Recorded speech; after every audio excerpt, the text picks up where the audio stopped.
so we can better understand who he is and what he's about. So I'd like to introduce my co-host, and then we can introduce the guest. Hello world. This is Mbugua Karuga. I'm very honored to be here in front of the great professor to hear from him what he's about to share, and for him to enlighten us on this path that he's decided to take, the sacrifices he wants to make to carry on our country going forward. And so I'm very excited to be in your presence today. Hello, Professor. Thank you very much for inviting me. First of all, I have to congratulate you as a young man. This is the kind of outfit that I fit in. Because well, before I came here, a lot of people are telling me, oh, this radio is not known, we have never heard of it. I said, no, let it be heard.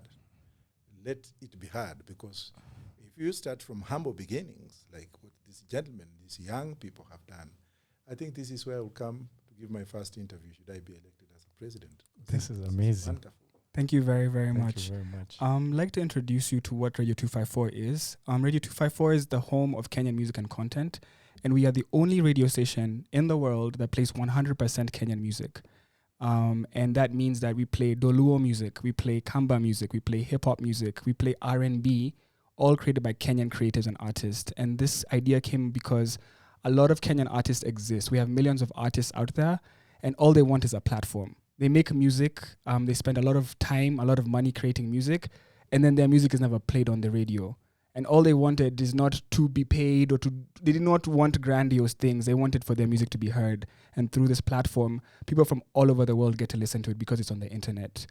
Because it's in the internet, we have people listening from Japan right now. We have people listening from Germany right now. We have people listening from Kilimani, Islands, Kericho, Kisumu.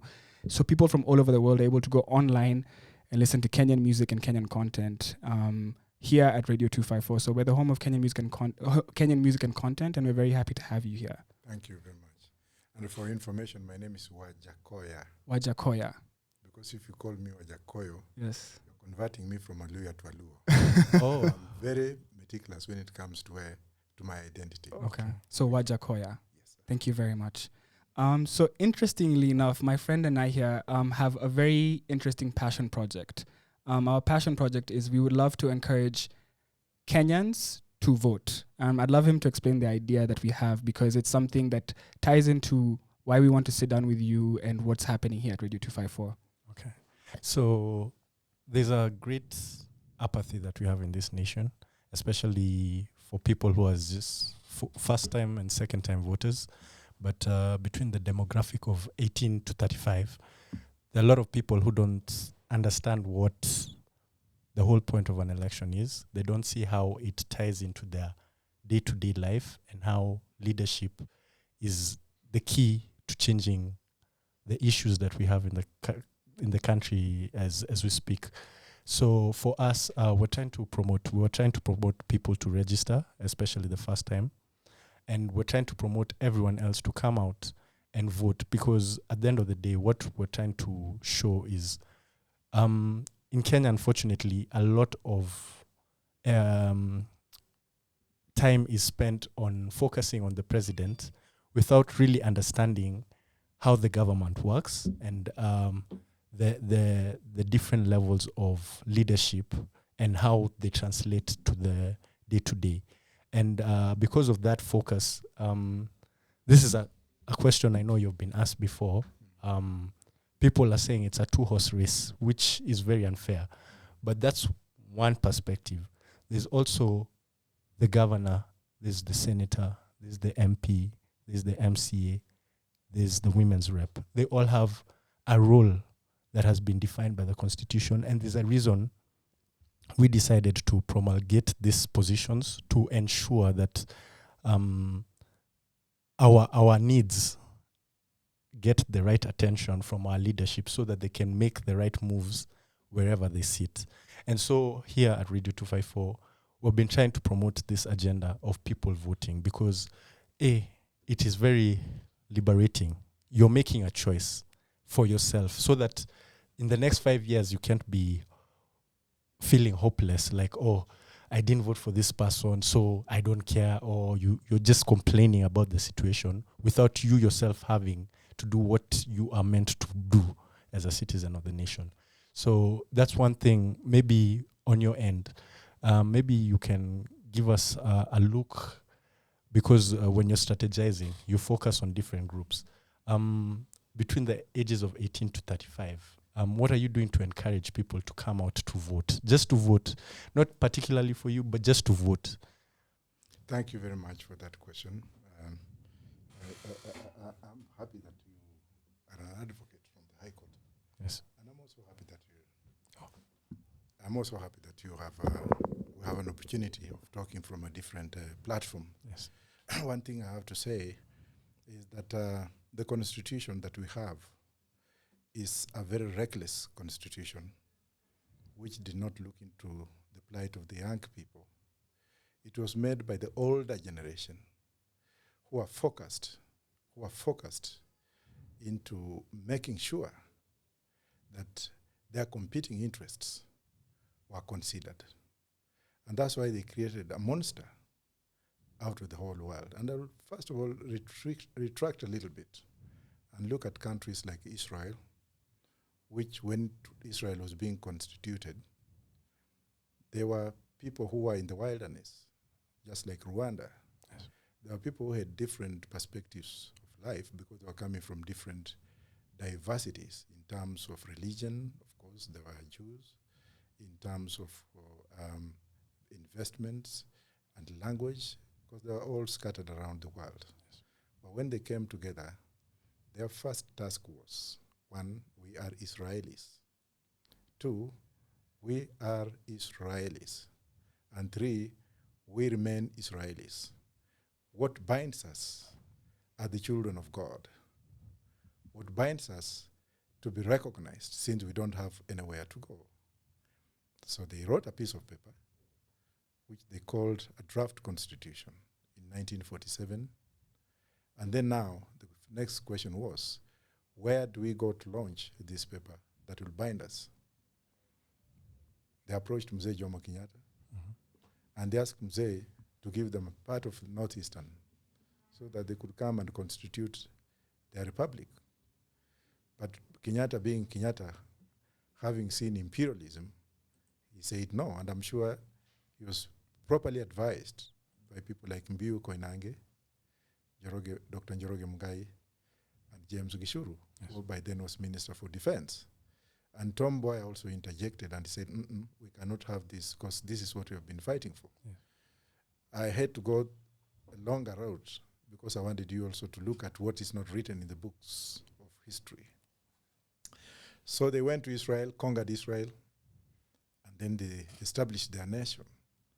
They went back to the same piece of paper that they had written to bind them, and they said, no, this was written by men and women who had emotions of constituting a new republic. Yes. But now that we have taken this territory, we shall tear this piece of paper and go back to the old norms that will guide us. The books of reference by academics, the books of Torah by the issues of Judaism, and our language comes first. We shall go through those ethics, and we shall bind ourselves by what we say and discover every day. Israel doesn't have a written constitution. Venezuela doesn't have a written constitution. Canada doesn't have a codified constitution. And so the United Kingdom also. Yeah. Now, what happens to a country like Kenya, which is only less than how many years old? Less than 60. 60 years old. What happens to this older generation, these folks that we have grown up knowing and seeing and listening to, only to be changing their colors from time to time to redesign the future of the young people in this country, whereas they're not designing the future of their own children and grandchildren. Their own children and grandchildren do not even know where Kenya is. At all. Because they grow up into comfort. They are driven when they are young, taken to school, then brought back home, then sung for. International schools. Maids are there to take care of them. Yeah. Shamba boys are there to take care of them. They cannot even talk Kiswahili. It's like, that's of the kind of generation that is created by these beasts. I call them beasts because they are mannerless leaders who now take their children overseas. They take them overseas, buy them houses overseas, nothing wrong with that. But they take their children to have a higher class, to bring division, So that the same children are taken, when they graduate and come back to Kenya, those are the kids who stand in the shoes of their fathers. The young man like yourself and this other one who are really struggling in a place like this one will be told of future generational leaders. Yes. Will not be listened to, but their work is to be confused with the little money. Yeah. And then they come up and make laws to benefit them. Laws benefit them, not the poor man on the streets. And I'm speaking like an academic, Yes. who is very, very, very well versed with the tenets of justice around the world. Yes. Then I will find them making laws in parliament, very punitive indeed. That favor them. Yes. You find that something like ganja, for example, which was medicinal, used by our grandfathers to cure various sites of ailment, becomes repugnant, it becomes demonized, and then the punitive part of it is what is very interesting. They set standards and measures that if you are taken, you are arrested with something medicinal, or you are trying to survive because the society has eaten everything from you through this kind of leadership. Say if you are arrested, bail from a police station for one roll is 20,000. Yeah. Then you are taken to court. Now it becomes more harder in court. And You I'm don't making have an reference. advocate to help you out because you can't. Yes. And then you have to go into the jargon of being free. Yeah. The implications are greater. Yeah. And then you get some stupid magistrates. People like you who go to school to follow the law without knowing what the law is and who it was designed for. Reading the books of law, and they come and say maximum 14 years. 63 million, like the two people who were arrested in Mandera, Yes. or 50 years in jail. 50 years in jail. I bet that if we take over the government, we shall actually look into this constitution. Yeah. And we shall ask the young people who have been left out of it to sit down and ask themselves, yes, we have been given this from independence. Yes, we have been sung for. Yes, our livelihood has been stolen.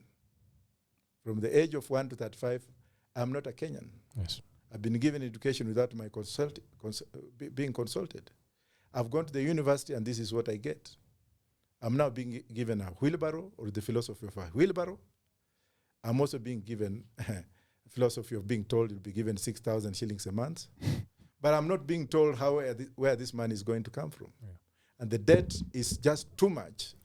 And now, when you come to people like myself trying to come up with the realities and solutions, we are told we are Julikani, Yeah. we are japeana pesa kwa youth, we are Unfortunately. jakuwa na rally, Mm. we are bure. And then you go on that way. And in Kenya, surprisingly, young people, when you are given money, we are tosha. You drink it tonight and tomorrow. When this guy goes in power, where will you see him? Never. Comes up with SUVs, those Prados. And mostly, Kenyans are very funny. They are always black. Yeah. Tinted, black tinted. And bodyguards, like you have stolen. And I'm going to abolish that issue of bodyguards. Kila mtu atajitegemea. Wewe ukiwa waziri, enda andika askari a guard to guard you, not a police officer. Yeah. Police officers are there to safeguard life and property. Yes. Not to go and become conduits of these people who are doing the opposite. Recently, I was told that the deputy president had 260 police officers in all his ranches. Yeah. And all ministers and their mistresses and their children and their girlfriends, they are hosted. Usije kwangu. Come on. Really? If you go to Britain, it's only the prime minister probably who has got one person who drives him. Yeah. Yes, people will tell me that that's not Britain. Yeah. When I came here, you saw my battered car. True. It's out there, KAV. And that's why I was a bit angry, because when I'm going back, I don't know whether I'll be able to reach or not. Yeah. Did you see any bodyguards there? No. So, gentlemen, the younger generation is lost, and let them be lied, not be lied to, because where the votes come in, you'll vote nicely, but who is going to count those votes? So in Africa, whoever counts the vote is the one who matters, not the one who votes. We have to change this narrative. We have to look into our eyes and say, if it was in West Africa, people would have been overthrown and shot dead. Yes. Because people are so angry And that's why you find out countries like Nigeria and Ghana, Sierra Leone, and others, leaders there were disciplined by the military. Yes. I'm not trying to advocate for a coup, but where it's justifiable, then let it be. It's not reasonable to kill a dictator. Yes. Idi Amin was there for a long time, and that was the constitution of Uganda. You want to tell me that Idi Amin was a good president? No. If he was shot dead, I will not really even lack sleep. And that's why Tanzanians went in and Yoweri Museveni, and they had to redeem the image of Uganda. Yes. But in this country, and I'll stop here because I'm talking too much, and in this country, corruption has become the order of the day. Yes. You find leaders fronting their stomachs. There is this thing of coalition, crafted recently to fit in a certain class of people, so that we can now make coalitions, parties, that people can come. What is the essence of those coalitions? My government is going to abolish them when we abolish the constitution, so that Kenyans can actually know exactly what they want, instead of being told that this is what we want, and a few men and women in parliament, the current parliament, who do a lot of nothing rather than going there to tick for allowances, going there to take loans, going there to be conduits of corruption, going there to actually dim the future of the younger generation in this country. And then they come up, make regulations to fit them. Now look at what's happening. People will not be surprised by the month of July, and I predict, and I'm very predictive, Kenyans will turn around this tyrannical system that we have and vote for me to liberate this country. And that's why I've come up, and that's why I'm saying that I'm not going to have any kind of coalition, because I'm not going to join these monsters, people who have no moral obligation, people who have no duty, people who are bloodthirsty and hungry, people who cannot address issues of corruption, people who are always there to design the future of a younger generation in this country. Come on. It's enough. So Kenyans are tired. Kenyans are tired. We've just come from COVID. COVID was mismanaged in this country in regards to medical supplies, in regards to hospitals being equipped. Kenyans are tired because of corruption. The president himself has come out and said within his government there is corruption, and he said that since his first time there was corruption, the second time there was corruption, he's not been able to handle it. COVID was mismanaged. Things are happening in this country, but how comes as Kenyans we're quiet? Kenyans don't revolt. Kenyans are things are happening to us. We're mistreated. We're treated badly, but suffering. We stay suffering. We complain on Twitter, but we don't. People are so put down. They don't even think that if they go to vote that they can change anything. And that's what hurts me the most, because I talk to young people and we're all angry. We're all suffering. We're all going through problems, but we don't think that we can do anything. And that's why people are very excited about your candidature, because you're speaking differently. You offer a breath of fresh air. And for us, we're like, this is who we want. This is who we want to vote for. You're speaking about things that are hurting us. We're talking about the Constitution, for example. The people in power right now think that the Constitution should be changed to favor them in terms of BBI. BBI was to help a few individuals. But when you talk about the Constitution, you're talking about to help Constitution for everybody. You're not looking at just changing it so that you can stay in power or you can have XYZ. And that's why it's like, we don't have people like you. So I'm wondering, where did you come from? Because you're so different, even when you talk about not having bodyguards.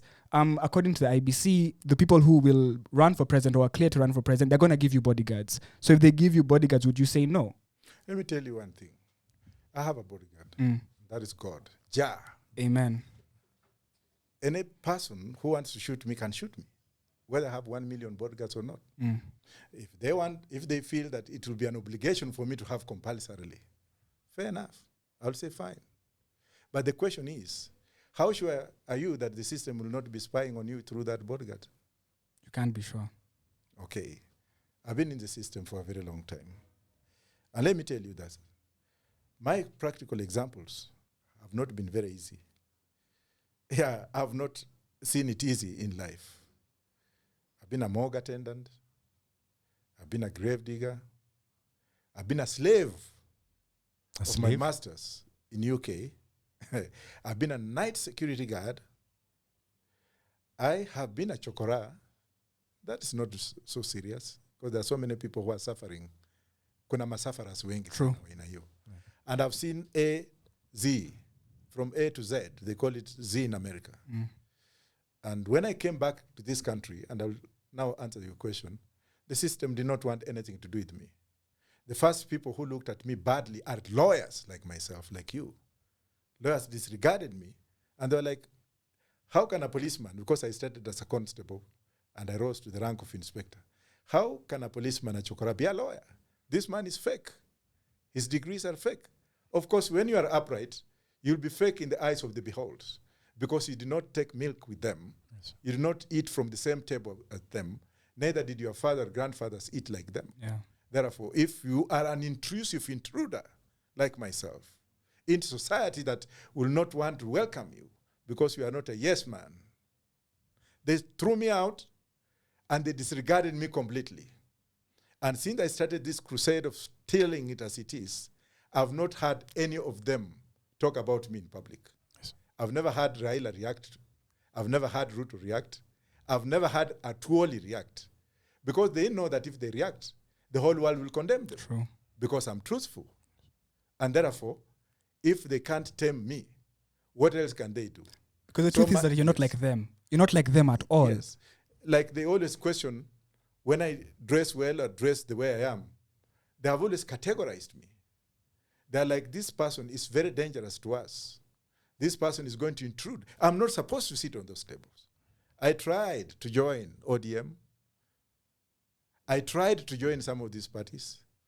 But the brokers, the level of brokerage in these parties, the level of these brokers, who some of them are very highly educated young women and what have you, is just too high. They are afraid of the unknown. But you know what? Look at me. I don't have a secretariat. I don't have the kina David Ndi, economists, who advise on wheelbarrows, bottom up. I don't know whether I can lean down there and look at the bottom. Abusive kind of language. Derogatory remarks, bottom up. Come on. But it's really populist. What they're trying to do, they know what they're doing. They're using words that they think will resonate with the voters, but they're deceiving people. But you see, when I came out with marijuana, do you hear of bottom up or 6,000 shillings? Nope. They're deceiving a certain class of people, but not the young men. The young men want solutions. Yes. Because we are being arrested. Yes. You know, if you have dreads, I have so many friends with dreads. My brother has dreads. There you walk around with dreads. The police will stop you and ask you if you smoke weed because of just your appearance.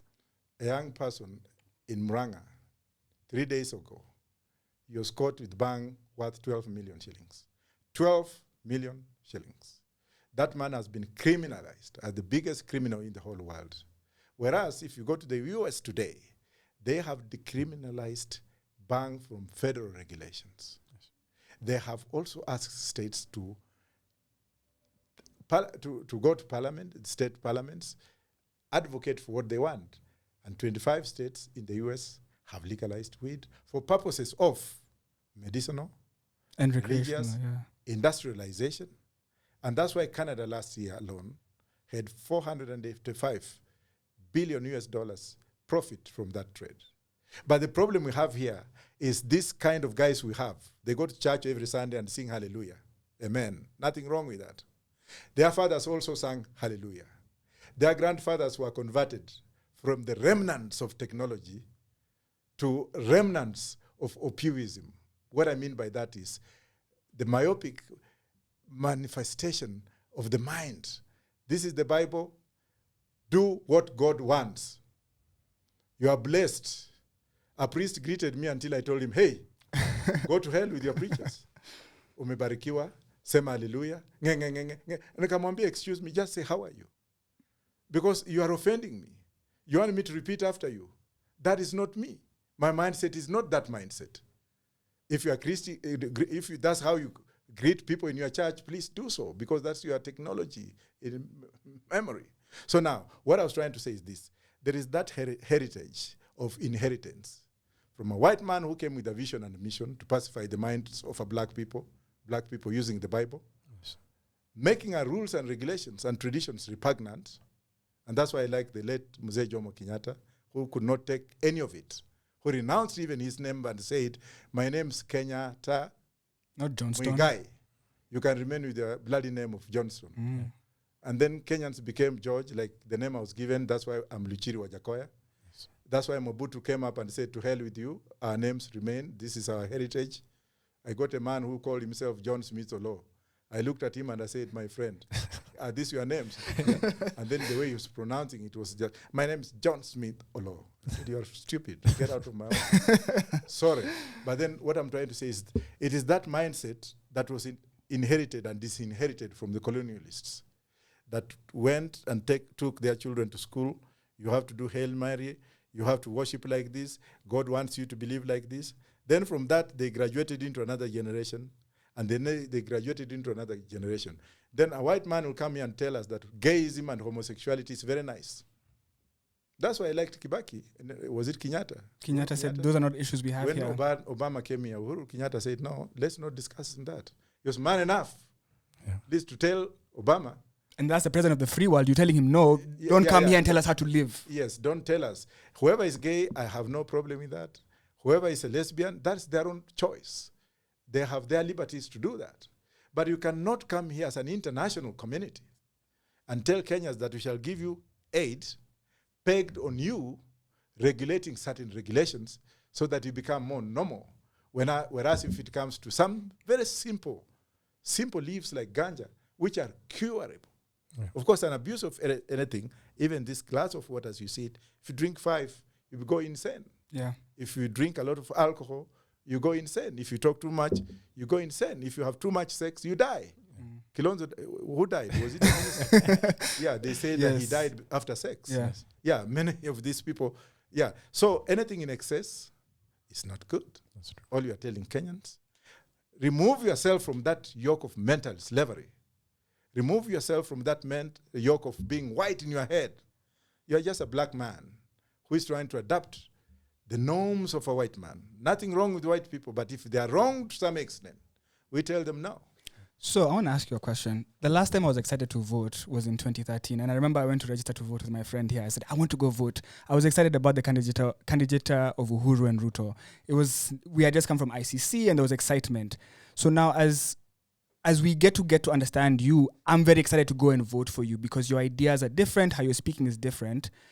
But there's that fear where we've seen people who have radical ideas or very different views and want to take Kenya to the right direction. But something happens when people get to power. Whether it's Mohaji Chopevu or so many people, we've seen KJ, we see people who... I had hope in Uhuru Kenyatta so badly. I believed in that man. And then you get there, you find the demons. I don't know if it's demons. I don't know what happens when people get there.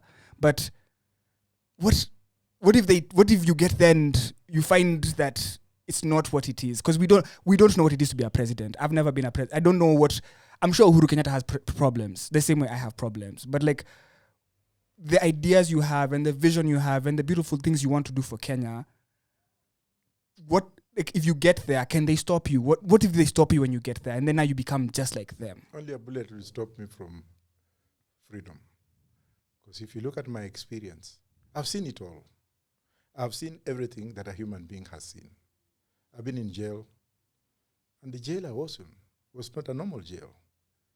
Political jails at that particular time, for a spy like me who was a spy that time, being jailed and being taken to the morgue at night, city mortuary, blindfolded so that they open your eyes at around 4 or 5, and then they're dead bodies for you to go crazy so that you... But if I didn't die at that particular time, if I didn't change at that particular time, and I went into exile and I suffered, ile masafaras ujaona, una walk from this place to that place, you have to do this and then go. I remember I had my daughter, the one I just spoke to, Hajara, in London, and she was only 4 months old. And the mother was doing cleaning somewhere, and I was doing security. Therefore, she became late, and I wanted to go to work in King's Cross. So I packed my daughter Hajara, went into the red bus, went to Finsbury Park, went underground, took the underground train, went to King's Cross, went and logged on, and I put her in a box whereby if the person I was relieving did not know what I was carrying, to him I was carrying food. Yeah. Then he left. Now I had to take my daughter to the 5th floor, so that if she cries, nobody down can here hear will her. listen. Behold, the devil came. That's the day I saw the devil with my 2 eyes. A big white man came, and that we used to call him Hitler. He was our supervisor. And any side that Hitler went, things were wrong. I think the God of demons, had already told him that there were 2 security guards in that building. Yeah. So he told me, can we go to the 5th floor? And I'm like, oh my goodness, today I'm done. So we went, and as soon as we reached, Hajara started crying. Oh my. And the man went berserk. He drew his pistol, and he was like, damn it. He called the police. There's a baby. There's a baby crying here. I tried to tell him, excuse me, sir, that's my daughter. He couldn't understand. But when the police arrived with the ambulance, I told a lady ambulance officer that, ma'am, the baby is mine. The mother went to work, and she was late coming back. I'm going to law school. I had to carry my baby with me so that while I'm working, doing patrols, I take care of her. Yeah. So I know that this is not right. Forgive me. Since my supervisor could not understand me, I'm asking him that I go home and I will never report here in lieu of payment. Yeah. I don't even need that money because this kid is my baby. Of course. And you're human. You have to take care of your child. That's the day I saw white men becoming pink. Everybody was shaking, and the lady, and that's why I've chosen a running mate as a lady. The lady became the best sympathizer. She cried. She took my baby and removed her coat. And she said, you know what? You can go home, I'll pay your fees for the remaining semester. What? And she paid. Wow. My baby was named after that woman, Hajara. My God. And you never went Her back name to was work Marjorie, there? Yes. And they gave me what they gave me, and the rest was history. That was an angel. Yes. So angels sometimes can come to defeat demons. Yeah. So I say that to say that I've seen it all. And that's why at the age of 62, you are telling me to go to change? I've tried politics in Britain. I advise sitting presidents. And whatever my hands touch on always grows. Because I don't have demonic blood in me. I have pure blood which is sanctified to do and to carry out tasks. That's why I'm bold enough to say that we shall suspend this constitution because it stinks, it's rotten. People there coming to justify it to be the best in the whole world, 264 pages as compared to the American Constitution, which is only 8 pages. Yes. And they also come up and say that we have the best judiciary in the world, which is the most corrupt judiciary in the world. I'll sack all these judges. They will go home. What if the JSC says no? Who is JSC? I'll be the president. Trust me, I'll go to parliament and I'll ask to disband judiciary. I promise. Because how can one case, like the chicken case, yes, which was there, so many elections ago, yes, and the people, the counterparts in that case, have already served their sentence. In the UK, in the UK. Yeah. But and here, you can't even touch even Geshoro, who stole years ago. Yes. And here, people are walking free, going for adjournment.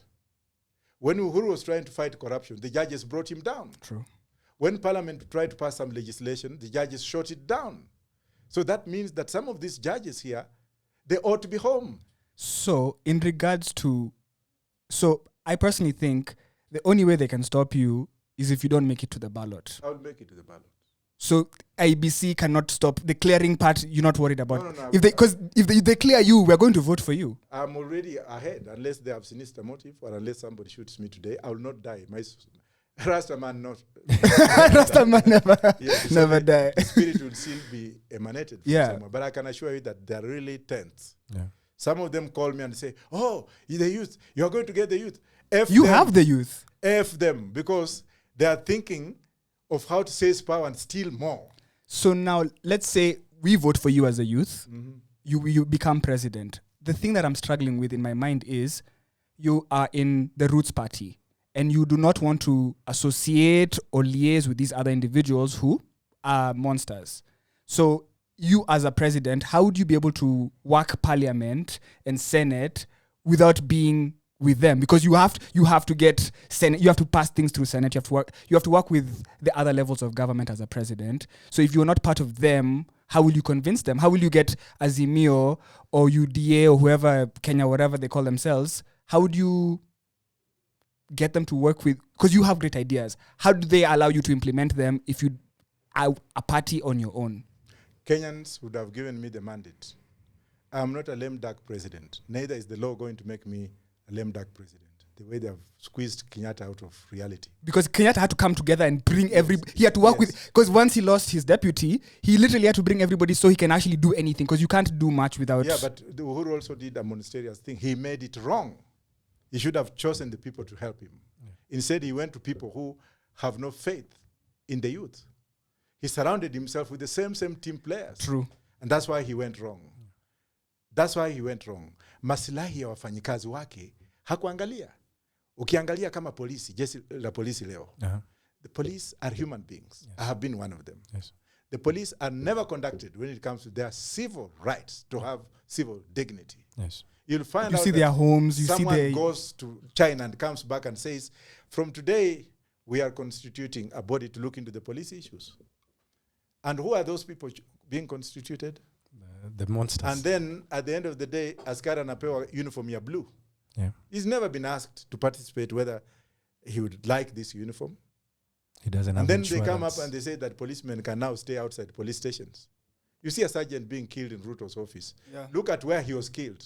A servant quarter, right? Because that's all he can afford, because the pay is being paid is peanuts, and they do what they do. They don't increase their pay, they reduce it, if anything. Yes. And now they have come up with a very stupid accolade that they will not recruit graduates. Yes. But when it comes to the graduates that have been recruited as police constables, police officers who have gone to the university and they have taken help loan, they are not given graduate salary, they are given a constable salary. Whereas their counterpart who have been employed as direct entry inspectors are paid graduate salary to enable them to repay back help loan. So now imagine the Kenyans. You can imagine in the police station where you and I were classmates in the University of Nairobi, and maybe I was smarter than you. But because of this separation, I had to join the police to become a police officer, a police constable. You, because your father is tall somewhere, you are taken to Kiganja and you became an inspector of police. You are earning more than me. And I went to university. And you went to the university. Same time. And we are paying help loan. And now, my friend, these things, I will also sack every senior officer in the police because they have not been good enough to tell the world or to resign from their work because of the colonial mentality they have into them of a policeman of 1954. Besides that, I have to commend my friend Mbugua, the Deputy Inspector General of Police. As a very resilient man, he was with me in the same class in Kiganjo as a police recruit. And we went back again for inspectorate. A very humble man. But can Mbugua do it all? No. He cannot. We have people who are very special like Mbugua, but they are defeated because of that ethical dimension. The money earmarked for the police is not directly given to the Inspector General of Police. The money earmarked for police is not directly given to the Inspector General of Police and Director of CID. It has to be appropriated through civilian structure. Yes. Whereas the one given to the army, the armed forces, is given directly to the chief of staff in the army. Yeah. That's why there is disparity. Army officers are taken care of very well because they get their monies for the work they do. And that's why I commend the Department of Engineering for having come up to build Uhuru Park, which is a public square. Same officers could have been used to build our roads. Yeah. Instead of bringing in the Chinese who cannot speak Kikuyu, Luo, English, or anything. Yes. They're just like, konnichiwa, konnichiwa. And the people they are supervising. Konnichiwa is wale ambao wanachimba mitaro katika hizi barabara ambazo zimejengwa mbovu kabisa. And they're doing shoddy work. They're engineers from Nairobi University who are doing ile kazi ya kuchimba mtaro instead of giving directions. Na mchina ameketi hapo na kofia yake ile ana supervise. Look at the dodgy roads that you have. That's why in my government, we shall legalize weed. And the first task I have is this. pay off the Chinese debts. Yes. Wachukua kachuma kao kutoka Mombasa mpaka Naivasha ambao put men and women out of employment. Imagine transporters who have lorries who transport commodities from Kenya Ports Authority to Naivasha, to Uganda, to Congo. They are now told, you now pick up your property from Naivasha. Yes, yeah. What about the loans they took and the collateral and the 500,000 people they have employed in transport sector? Wanawekwa huko. The people who designed that railway, the people who went to China, some of them are now running for president. Yeah. The people who went to China to make that agreement, let them pray that I don't win, because I'm going to do it simple. I will not do a commission of inquiry the way it's done that way. I will ask the army officers. I will constitute a commission whose chair will be a member of the armed forces, because they never lie. They never lie. I have faith in our army 100%. That's why you see the likes of the man who came to Nairobi Metropolitan. General Badi. You look at what he has done. Wonderful. Look at where you put army officers like Kenya Meat Commission. Yeah. I have a lot of faith in these men and women of our service. I'll use lots of them to come and help me combat corruption. Yeah. To come and help me to combat corruption. Nitaweka chairman. Ya army, maybe if it will be a committee of 50 people, 14 people, half of them will be from the army, because they don't take nonsense. They are truthful. To ask them, nyinyi mlipoenda China kudesign ya kachuma, ni nini mliona huko? Mbona mkukuja kuuliza wa Kenya kwamba kachuma tunaleta na katalete hii mambo ambayo imeletwa nchi hii? And if they are found guilty, trust me, I will advocate for death penalty. So there's two questions I want to ask you. One is, how would you deal with unemployment? Because there's a huge unemployment rate with the youth. As we've just talked about, people are going to university and they're unable to get jobs. I have so many friends who've gone to law school, gone to Kenya School of Law, become advocates, and they're still not even able to get employment. So there's a huge disparity in terms of unemployment for people who are educated and uneducated. But something else that you've touched on that I'm really curious about and how we can actually fix that is the civil service. I remember when I'd hear my uncles and I hear my family talk, back in the day, it was prideful to work for the civil service. So it was prideful to work for the government.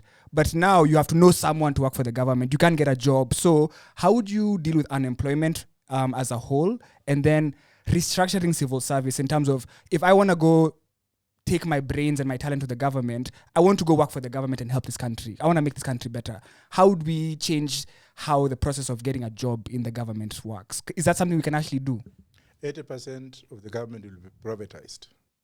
The Department of Agriculture will be privatized to create competition and employment.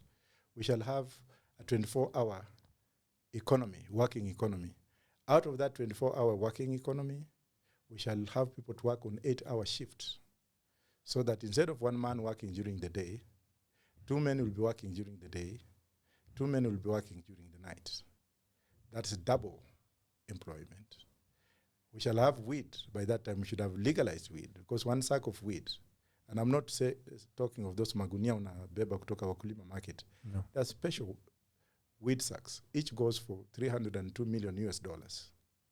Now, if we allow the growth of marijuana in one section of the country, that means out of 44 million Kenyans that we have, if we have 100,000 sacks of bangi, and each is $302 million, and employment would have been created. The economy would expand, would grow. I'm not talking of smoking. I'm talking of industrialization and the byproducts of the weed. Right now, brake paddles are made out of hemp, which grows only for 6 months and is harvested. Yeah. Fiber is made out of hemp, all these things you see here. Yeah. Army equipment is made out of hemp. Uganda just signed an agreement. Yes. Israeli army of 150,000 acres, whereby the army will grow it and then harvest it for military hardware manufacturing. Are those not job creations? It is. Now, must we work for somebody, or can we work for ourselves in what we call independent entrepreneurship, where you create your own job? Like, I'm so happy to sit here. I came here and I was humbled. I see young men struggling, young men who are educated. One is a lawyer, one is an entrepreneur, in this kind of thing, in our government, my government, and this is the place I will come when I get sworn in. This is the first place I'm going to come to appreciate young people. Thank you. In my government, you will have more streams of income. Because if we have to legalize marijuana, and a lot of people are telling me, oh, you're a madman, you're only talking of marijuana. They're not even asking me of the 12-point structure that I have, which they don't want to hear. Then, hii maua mnaona Nairobi City Council, wameanza kupanda tu maua ingine. Kwa barabara unaona tu vitu vinapandwa. All those ones will be thrown out. If you want to panda maua, panda Naivasha, pelekea wazungu waende wacheze nazo. Yeah. All that will be weed. Controlled weed. Whereby there will be no space left. Because this is the gold, the green gold that Africa is green gold, literally, yes.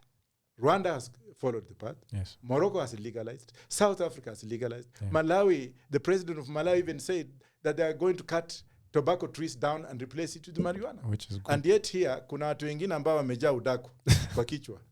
Wale watu wanaendanga na mabibilia. Some of them will ban.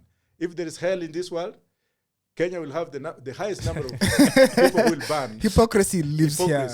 Because they come to pretend that to be holier than thou, yet they have looted the economy of this country. And you get some leaders coming and saying, this is a Christian nation. This is a Christian nation.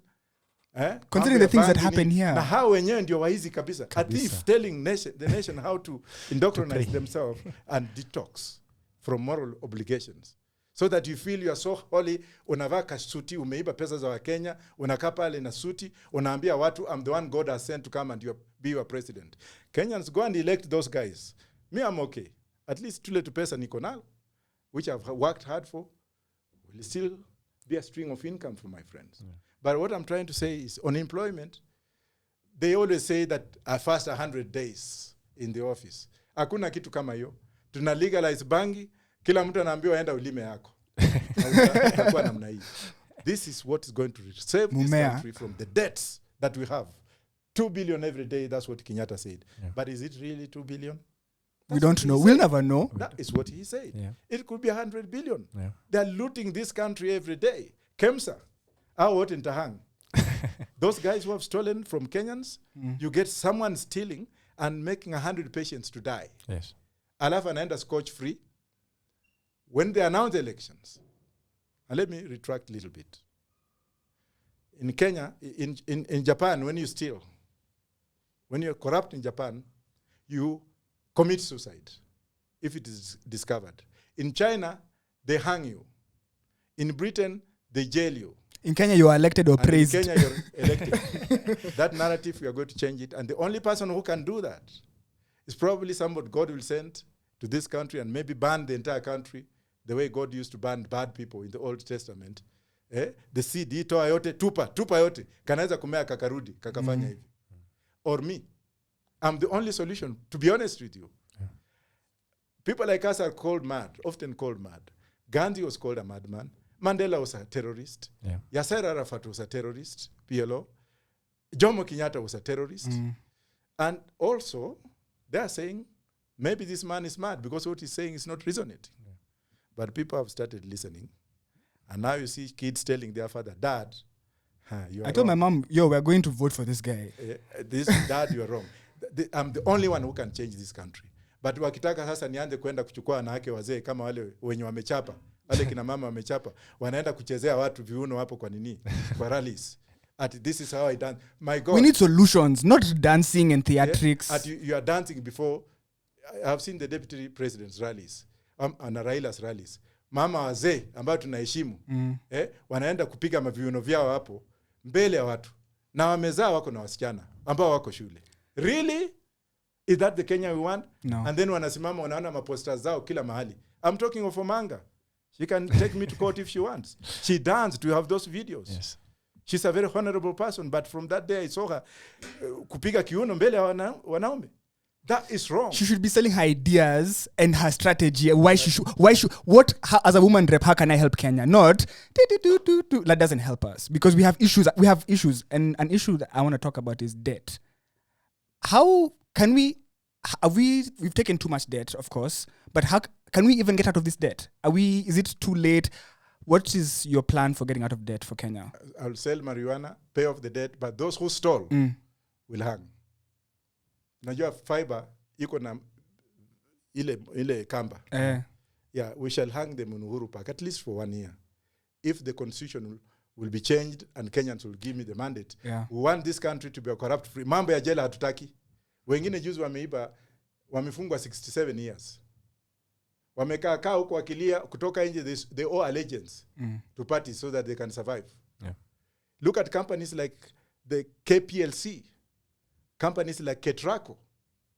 And let me hope that somebody from Communications Authority is not going to write you a letter, because they always write letters where I've been. It's okay, we're okay. Now, let them write. I'll defend you at all content. You'll not put a disclaimer.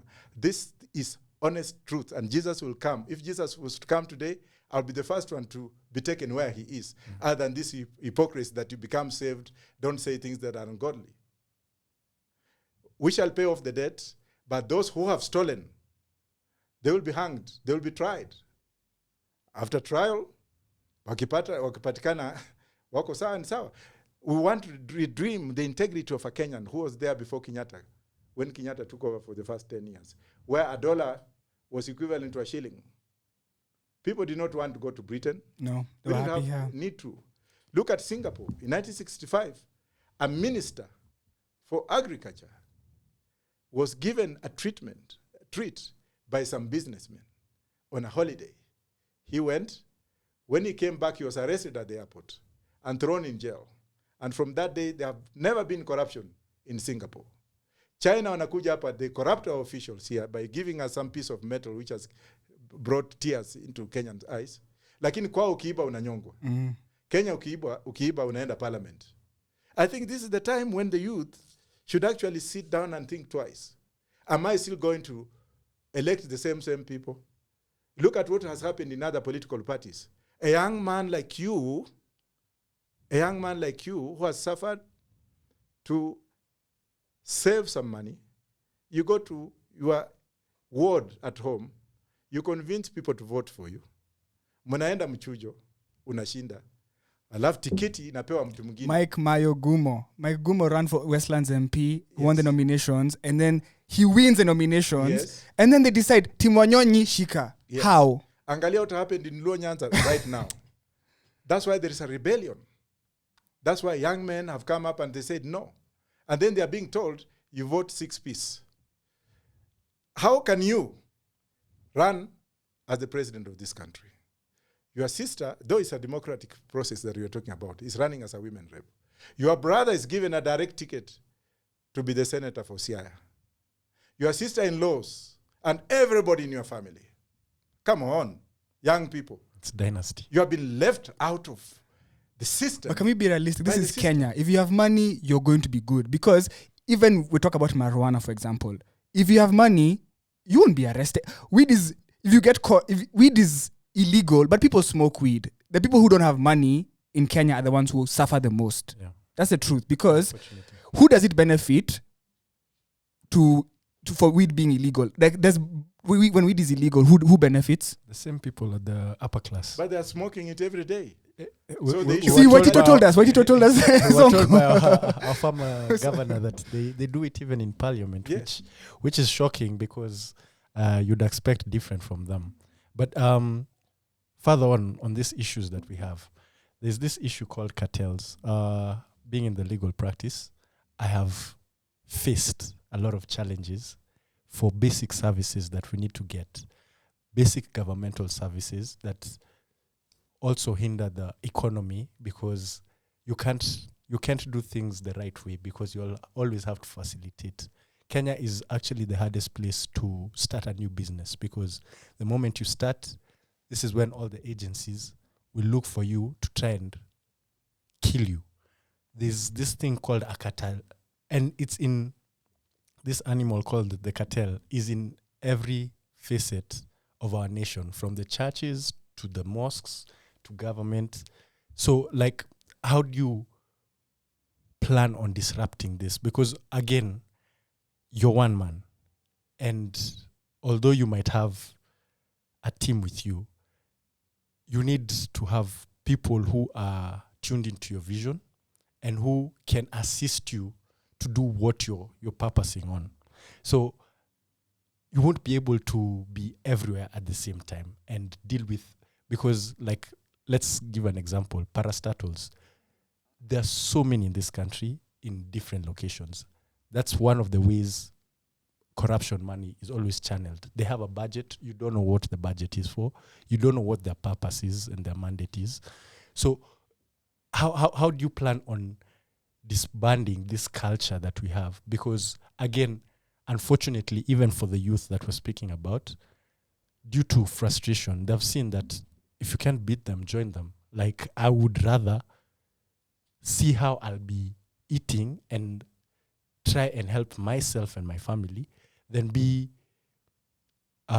someone like Boniface Mwangi, who has tried over and over and over again to fight for our rights, but he's not being respected by us, the ordinary Kenyans, and he's the one who gets the brunt of fighting for us. So what is your agenda with regard to, because this is a reality that we have?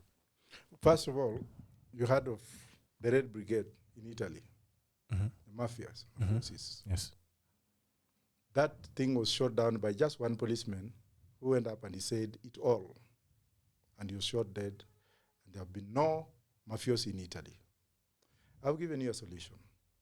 We have men and women in the disciplined forces. The Kenya Army, Kenya Air Force, and Kenya Navy. I have enough officers there who will help me. Number two, I have a lot of belief system in our national security intelligence. Yes. Don't underestimate them, because I was one of them. Yeah. Officers there will help us come the solution. Don't think they don't know what's going on. And also don't think that they don't know what I'm doing. Don't think that they don't know what I'm talking on the phone. They have power. They know you're here. They know you've been talking to here. us. Yes, and they know, and I know they have a storage, zillions of storage of information on me, because that is their work. Yeah. And with them being there, trust me, if we have to work in this country, the national security intelligence has to be given the first priority. They have to be given the first priority, and the armed forces officers have to be rejoined into it. They are Kenyans. Their work is to take care of security, both internal and external, to safeguard our resources. There will be no problem. So long as they are there, Kenya will be a greater nation than it is today. Don't think they are not working, but they are working for the wrong people. Because the advice the National Security Intelligence is giving to Uhuru, if Uhuru was properly to use it and utilize it, we would be very far. And Moi used them, of course, for the wrong reasons. Yeah. But he had more utilized the information that he used to get from the Kanyotus of yesterday. This country would have been very far. Kibaki utilized the National Security Intelligence. And look at what he has left. Yeah, Kibaki has left a legacy. He's the only president who came up and he said, you know what? Do you want to name me after the Thika Road? No. To hell with you. Yeah. But you find the Atuol is fighting for a small road somewhere. In Kileleshwa. They must be named after something. Yeah. I'm telling it the way it is. And when it comes to workers, I'll disband Kotu. I'll disband Kotu. Where will Atuoli go? Throw it very far away. Because what is it doing to our Kenyans that are dying in Saudi Arabia? Yeah. What is it doing to our Kenyans who go to work as domestic workers? Yeah. Kotu's jurisdiction is for Kenyan employees, both inside and outside. And if they missed that, they ought to have initiated that. Yeah. So that our girls who are raped every day in Saudi Arabia and the Middle East, those who go to hospital, their rights ought to be taken care of, like what the Filipinos are doing. In Philippines, they have two ministries for the diaspora. One is for the Middle East, because the amount of money they are taking back home is making the Filipino industries and economy to prosper. Yeah. The issue of Kenyans in the diaspora, nobody's talking about it. Yeah. Kenyans in the diaspora brings in billions of shillings every year. Actually, they were the highest government last year. I'm going to have regional ambassadors who are Kenyans in the diaspora, not going to pick up an Omondi because he's loyal to Professor Wajackoyah, and I take him to Canada, Kenyan High Commissioner to Canada. Hell no. I'll take a Kenyan in Canada just like what India does, to be a high commissioner to Canada. Yeah. I'll take a Mr. Mwangi from somewhere who left Kariako, who was a Manamba here, found his way to America, went to the land of opportunity, worked his ass out, his way out, sorry for the language. It's okay. Yes. We're and okay. then became somebody. At least he knows where problems are. He's an open-minded Kenyan. He's been exposed to the world of economics and suffering. That would work as a better ambassador for me. And then I'm going to put up banks for Kenyans in the diaspora. I'm going to cut the red tapes that Mkenya akija hapa kitaka kufungua biashara, lazima awe na kitambulisho. Lazima awe na PIN number. All that will go. But I don't want to be a defensive president that kila kitu itakuwa hivi. I might appear bad. But it's better for me to appear this way so that Kenyans can know the kind of person they're going to elect, rather than pretend and be with the Bible every Sunday, unaona anaendanga. And they really know how to go to church. Very good pretenders. Unasikia church. And quote verses. Unasikia padri kwa church anasema hapa tuko na makamu wa rais, tuko na rais, tuko na nini. Wanapewa zile viti za mbele. They are holier, they are nearer heaven than that. The churches have also to be very careful with me. That's true. Because if they don't do the right thing, I'm going to have a tab on them.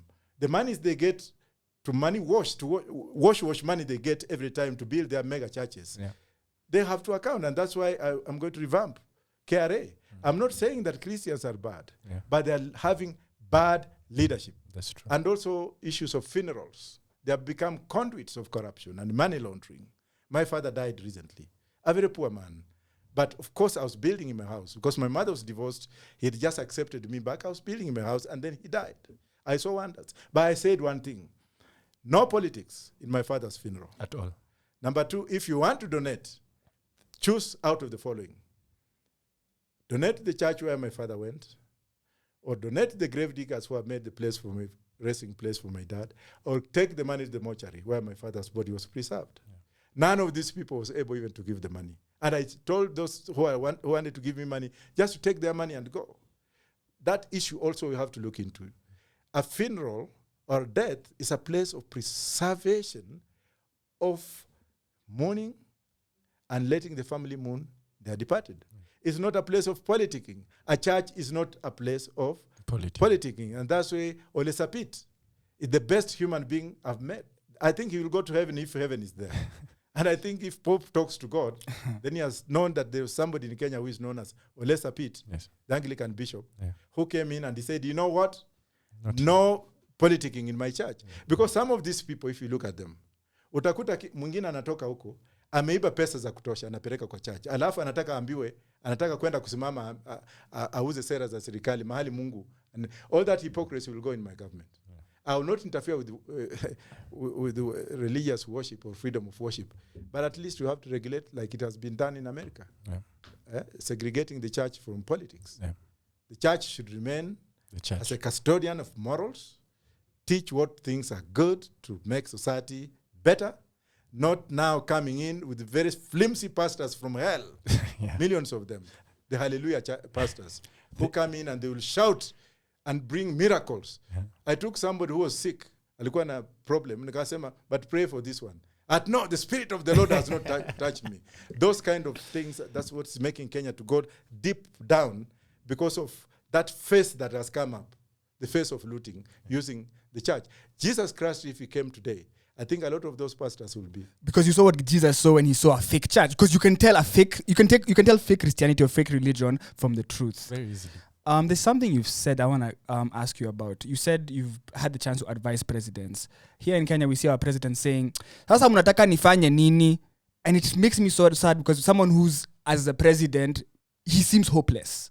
So when you talk to presidents, and as you who's aspiring to be a president, who's going to be a president, how do you, when you talk to presidents, do you learn something? Are you understanding the problems that presidents are facing? Because as outsiders, we don't know what it is to be like a president. I don't get a chance to interact with presidents. But like you who's advised presidents and you who watches what we are watching, it sucks if you come and tell us, if you get there and you say, "Sasa mnataka nifanye nini?" I'll be so hopeless. And we're already hopeless. So like, what challenges are presidents facing when you advise them? And are you able to understand the challenges a president is facing? Because I can't believe the pressure a president must have. You know, if Uhuru had somebody like Kanyotu, would not have problems. But I don't know what happened. Does he listen to the intelligence? That's the key He should question. be getting briefings every day. Because Gishangi used to give Kibaki briefings Yes, every and day. if he was getting if he gets briefings, does he act on those briefings? Yeah. Samutaka nifanya nini? Therefore, like me, I'm called by presidents when there are issues. Because I've been involved in a lot of liberation struggles in Africa while I was at the University of London School of Oriental and African Studies. Yes. I've been involved in political struggles in Namibia, Okay. Angola, Okay. Mozambique. And that's why when when they were persecuting young men and women from the Kikuyu community, killing some of them and throwing them in Ngong Forest, I had actually to smuggle some of them from here to Mozambique through Spanish passports. And thank God the other day I took Warungi Yes. to Nigeria to see the late Prophet T.B. Joshua, who was my very close friend. And Warungi actually confessed in the synagogue. And they know what I did. The Mungikis know what I did to save them while I was in Britain. And people don't want to know that. And that's why whenever I walk in town, I'm highly protected by God through these young boys, these young Kikuyu women and what have you. It was a creation of the system. The first group of Mungiki were fighting for their liberation. What their fathers did, they were not being compensated. Yeah. And then the system Neglects them. They use them, but they system at neglect that them. particular time, when I was in the intelligence, came up with a narrative that these people were going, since there were so many in Bahati, in Nakuru, and Thika, and Muranga, the narrative came in for the president to come up at kuna watu wanataka to overthrow my government. Yeah. And I would like I would like accountability on how many members of the Kikuyu community were killed at that particular time. Somebody will have to pay for them. Because I was not stupid enough when I was practicing in UK to go to United Nations and cry and say, you know what, there's a section of Kikuyu men and women between the ages of this and that who are being eliminated systematically just because there are many. And it's from that time that people like Koigi Wamwere, whom I called in when he was in Norway, in England, and I called in a few Kikuyu leaders to come in to chart the way of these young men and women. And I actually, to be first time for me to tell you, I also liberated the Mungikis from permanent extinction. And now the other narrative came in. Some were created and they were used by politicians now to maim people, but the original Mungikis who are fighting for their rights were there. Now, coming from there, I've been involved in smuggling. Kenyans who are fighting Moi to Uganda, to the late president of Ghana, Jerry Rawlings, who is my personal friend. I can account for that. But during that particular time, people did not know. So it is the struggles that I've done before, and that's why I'm representing Tanzanian opposition. Yes. I'm representing the Tigrays, Yes. currently in the UN. I'm representing various functions around the world, including the Chiapas of Mexico. When Sub-Commandant Marcos came in and said, you grabbed our land, we need it back. Who is the lawyer behind that? Professor Wajackoyah. But here, people do not want to know. So that has made presidents of other countries to rely on my advice. And wherever I have advised, things have gone very, very good. As an advisor to a Nigerian president, in his re-election, I've been an advisor to a neighboring president. I'm an advisor to the opposition in Tanzania. That when Kenyans can do that. How come we don't appreciate you? Like we're looking at you like as a madman. Okay, this guy, you know at Umsi Wabangi. As in, you can appreciate what this guy has done. It's the history. Unfortunately, a prophet is never welcomed at Yes, home. and I've addressed Congress twice. I've been a darling of the Democratic Party in the US. I've been a darling of the Conservative Party. I ran for a member of parliament for Tottenham when Barney Grant died some years ago, though I did not win because of things that were not right in my application. Nilikuwa na watoto naulizwa wapi mama yao. Nasema mama iko, but where is the marriage certificate? And then I was thrown out. Yeah. So the experiences we have outside, people don't know. Here, they segregate me. The Kenyan politician today will not want to sit with Professor Wajackoyah because he's afraid of the unknown. He's afraid of being told the truth.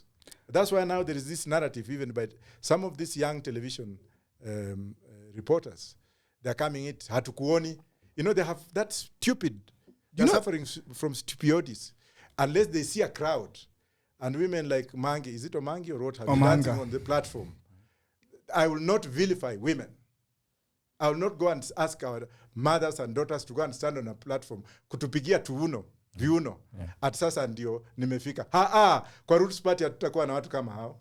We need serious Kenyans to lead this country and chop us from this problem we have. I have a question. What are your thoughts on Miguna? It's my clan and I can't say anything. Okay. Just to follow up on the historical point of view that you've also addressed. As a nation, we also have many historic wounds that have not been addressed.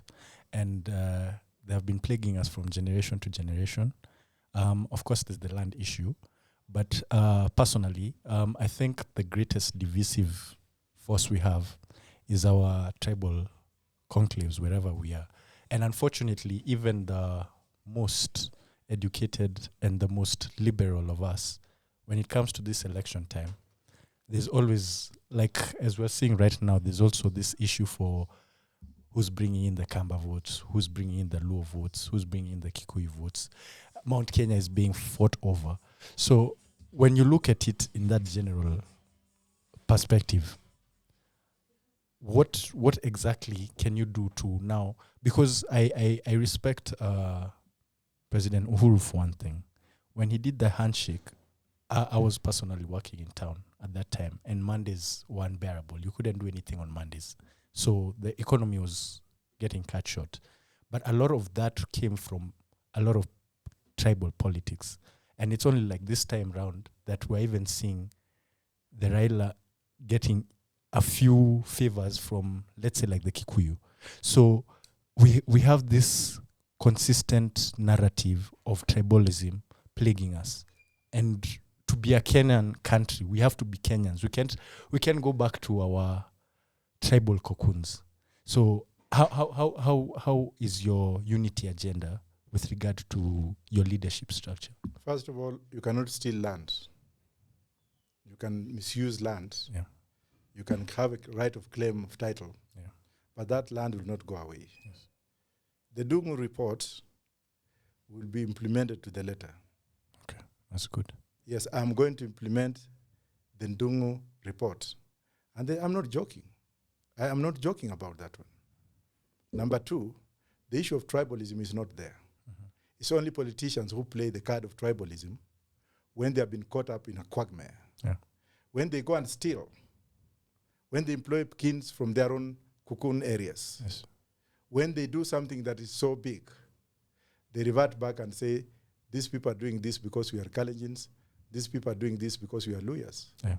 I remember when the president was trying to fight corruption, I'm one of the people who spoke in every television station. I spoke on K24, I spoke on KTN. The president realized that there was a man like me and called me at that particular time. I would have helped him. But did he even have time to watch TV? No. He did not. His agenda was good. We were supporting it. Yeah. But then he vanished. Yeah. So I partly blame the president for not being realistic, for not looking at. You find people who are caught up in that yard of corruption. People like the former minister, Arorodam. Yeah. Evidence was there. Yeah. Kinoti's work was okay. Haji's work was okay. But you saw how it was twisted. Yeah. Uhuru anatumaliza. And Yeah. who are saying these things in parliament? People like Murkomen. Yeah. They were there trying to play the Kalenjin wave. Kikuyus wanatumaliza, wataona. Because they knew that we have a lot of Kikuyus in Rift Valley. Yeah. So they played that card. What could you have done? So it is the politicians who are very corrupt that play the tribal card during time when they have looted the economy of this country. Mm-hmm. You are Kikuyu, I presume. Yes, I am. I'm a Luya. Yes. Why did you call me here? Because did you know anything known as tribalism? No. So tribalism is there only by the leaders that have been elected. Okay. That's why now we see zoning. Yes. CC, Rift Valley tuko na million ngapi. Yeah. Wakamba ni million ngapi. And now you can see destitutes. Some of them are very learned. I'm not going to mention them. Jumping from one place to another place, jumping from Azimio to Kenya Kwanza, back to, because of their necessitated stomachs. What am I going to gain out of this? I'm being left out. And then they are given few shillings. And of course, nowadays, 1 billion is enough to buy anything you want in this country. Wana jump huku. Mimi niko na watu, nimelete Wakamba kwa stage. You look at what Alfred Mutua did. I'm telling him, he can take us for libel. When he went to Azimio, he said Raila was the only person. Yeah. Okay? And then from Azimio, he has gone to Ruto. What happened in between? Yeah. And now he's taking Ruto in a helicopter to go, and it's the masses that have to blame for this. Okay. The masses who go to attend these people and listen to them, listen to lies. Those are the people who are letting this country down. Okay. I may not be able to convince anyone to vote for me, so it be. But those who are conscious, those who want to sacrifice and give it a shot, we are here. Okay. The solution is here on this table. And I'm not alone. There are so many young people who are in the same shoe, who want to listen to what some of us are saying. Yeah. But tomorrow you'll hear that man is a radical. Yeah. Utaona wengine wakienda kusimama huko juu ya Mount Kenya wakisema kwamba huyo mtu ametumwa, huyo mtu ni mabangi. So it be. Jamaica is the most bang growing country in the whole world, yet it has the least mad people in the world as compared to Mathare Hospital. For your information, do your research. Okay. I go to Jamaica a lot. Jamaicans believe in what they do. Jamaicans are a third world super economic power. Yeah. And Jamaicans' moral obligations and duty is very high. Yet they have the least number of mad people. Go to Mathare and find those mad people. But what is the cure for those mad people? And why are they mad? Is it not because of society? Yeah. Are we just going to classify them as mad people? Or are we going to find a solution to bring these people back to life? Mm-hmm. Are we going to feed them on drugs every day, injecting them because they are mad? Or are we going to look for an alternative to have these people come back? Do they belong to families? Mm-hmm. Are they daughters, fathers and daughters of people? They are. So categorization is what these people are trying to tell the youth, that Professor Wajackoyah is a madman. What he's saying, nimetukanwa sana, but I love those who abuse me, because sooner or later they will join me to say, ay, kumbe huyu mtu alituambia. And an example is recently, this party has been there for 9 years, the Roots Party of Kenya. Are you the founder? Yes. Okay. I went to Western Province and I spoke to my own kin. I told them, gentlemen, here is the party. The first thing they were telling me, uko na pesa ngapi? Sisi tunaenda Azimio. Wengine wameenda Kenya kwanza. But do you know what God has done? Amewanyima hizo maticket. Wengine sasa wanakuja wanalia na wananiona sasa kwa view sasa. Because I've also said that since you thought I was a madman and you ran where the money was, kaini hivyo mpaka 2027, I will have a new generation. Yes. So can we talk about the Roots Party and what are the ideologies of the Roots Party? And as we get into, also I'd love to get to know your 12-point agenda. But you've declared that you're running for office under this party. You've stated your running mate. But what is the Roots Party and why is it different from other political parties? Good question. I will start answering that question by giving you a narrative. When there was too much corruption in Israel, when the Romans were ruling Israel, they collected a lot of taxes, stole from the people of Israel for very many years. And the Pharisees and Sadducees took that opportunity of showing off what they had. But somebody like Jesus, who was a son of a carpenter, who was despised the way I'm despised, came from nowhere. And he started telling them, and he started preaching to them, and even gave narratives like going to the kingdom, then passing through the eye of the needle, then doing the camel, and what have you. And spoke a lot. And there was a lot of complaint to him about corruption. And the question is, was Jesus ever annoyed? Those who read the Bible, those who have read the Bible like me, will say, yes, he was annoyed many times. But the most significant one was on corruption. When he entered the temple and he found these people trading, he went berserk. Yeah. And he did what he did. And then after that, he went to repent, because he was not to be, the spirit of emancipation had gone to him. Yeah. So if it went to him to that level, what do you think? Then there was a man known as Ezekiel. Is it Ezekiel or what have you? Zacchaeus. Yeah, the man who had stolen so much. He was a Jew, but then he worked for the Romans, collecting taxes. So he had acquired status in life. He was a rich man through corruption, like those ones you see here. Maybe if there were choppers, he was flying in more than 5 choppers. So he despised Jesus and said, who is he to come and tell us that we are corrupt? So he heard that he had gone to Jerusalem. And this man went and climbed the tree. Because he was so special, he couldn't greet Jesus. Come on, this is son of carpenter, he's dad. But God talked to Jesus, and Jesus came and looked at him. He said, you man, climbed down, and he refused. So he shook that tree, and that man fell like, hata kajiumiza, na akatolewa meno mawili. Unajua, the Bible has not written at all. I was supposed to be a priest, and I've read so much. Under the secrecy, the papal secrecy, there are some things I cannot say. Things that I learned when I was in seminary for a very short time. The do's and don'ts, the things I learned when I was in the intelligence, the says and the no says. And that is a story for another day. So when the man fell, Jesus touched his shoulder and the man got healed. So shake the tree was first of all shaken by Jesus himself. When he shook Ezekiel, who fell, and then he healed him. And Ezekiel confessed and said, Master, come to my home. I will show you what I've stolen. And Jesus went to his home for purposes of purification. He went and purified that home. And from that day, you have never heard a story of that man again. It's just like the prayer of Japheth. 2 Chronicles 4 from verse 9. You start with this family tree. You go into verse 10. And then verse 11, the story of Japheth disappeared. The story of pain. The mother bore him of pain and did not want, actually, that pain to be extended to other people. Similarly, when it comes to Roots Party, the tree that we are having is a mugumo tree, which you cannot cut with a razor blade. But if you want to run on Roots Party, and that's why maybe that's what informs you why you have very few candidates, our questioning is very simple. Come in. You want to run on Roots Party? Yes. Why? Blah, blah, blah, blah, blah. Hii chama ndio itatupeleka, nataka niitumie. Get out. Another one will come in and say, oh, nataka tu mnipatie tikiti, pesa ndio hii. Chukua pesa yako. Don't blame me, but this is the truth. Because our philosophy is very simple. If you join Roots Party, you're planting a seed. You become an independent owner of that Roots Party through the principle of independent entrepreneurship. If you want to run for MCA in Makongeni Ward, go and recruit 150 people and create an office and chart your way. If somebody else also wants to run from Makongeni on Roots Party, let him also create another office. We shall tell you what to do. But when it comes now to real democracy, wote mnataka ikiti simameni. Whoever has more members of Roots Party is the one who wins. Democracy is at play. But if you want to defect, you leave the 15. It goes to the MPs and what have you. And that is something that we have created which will work maybe in 120 years. I don't know.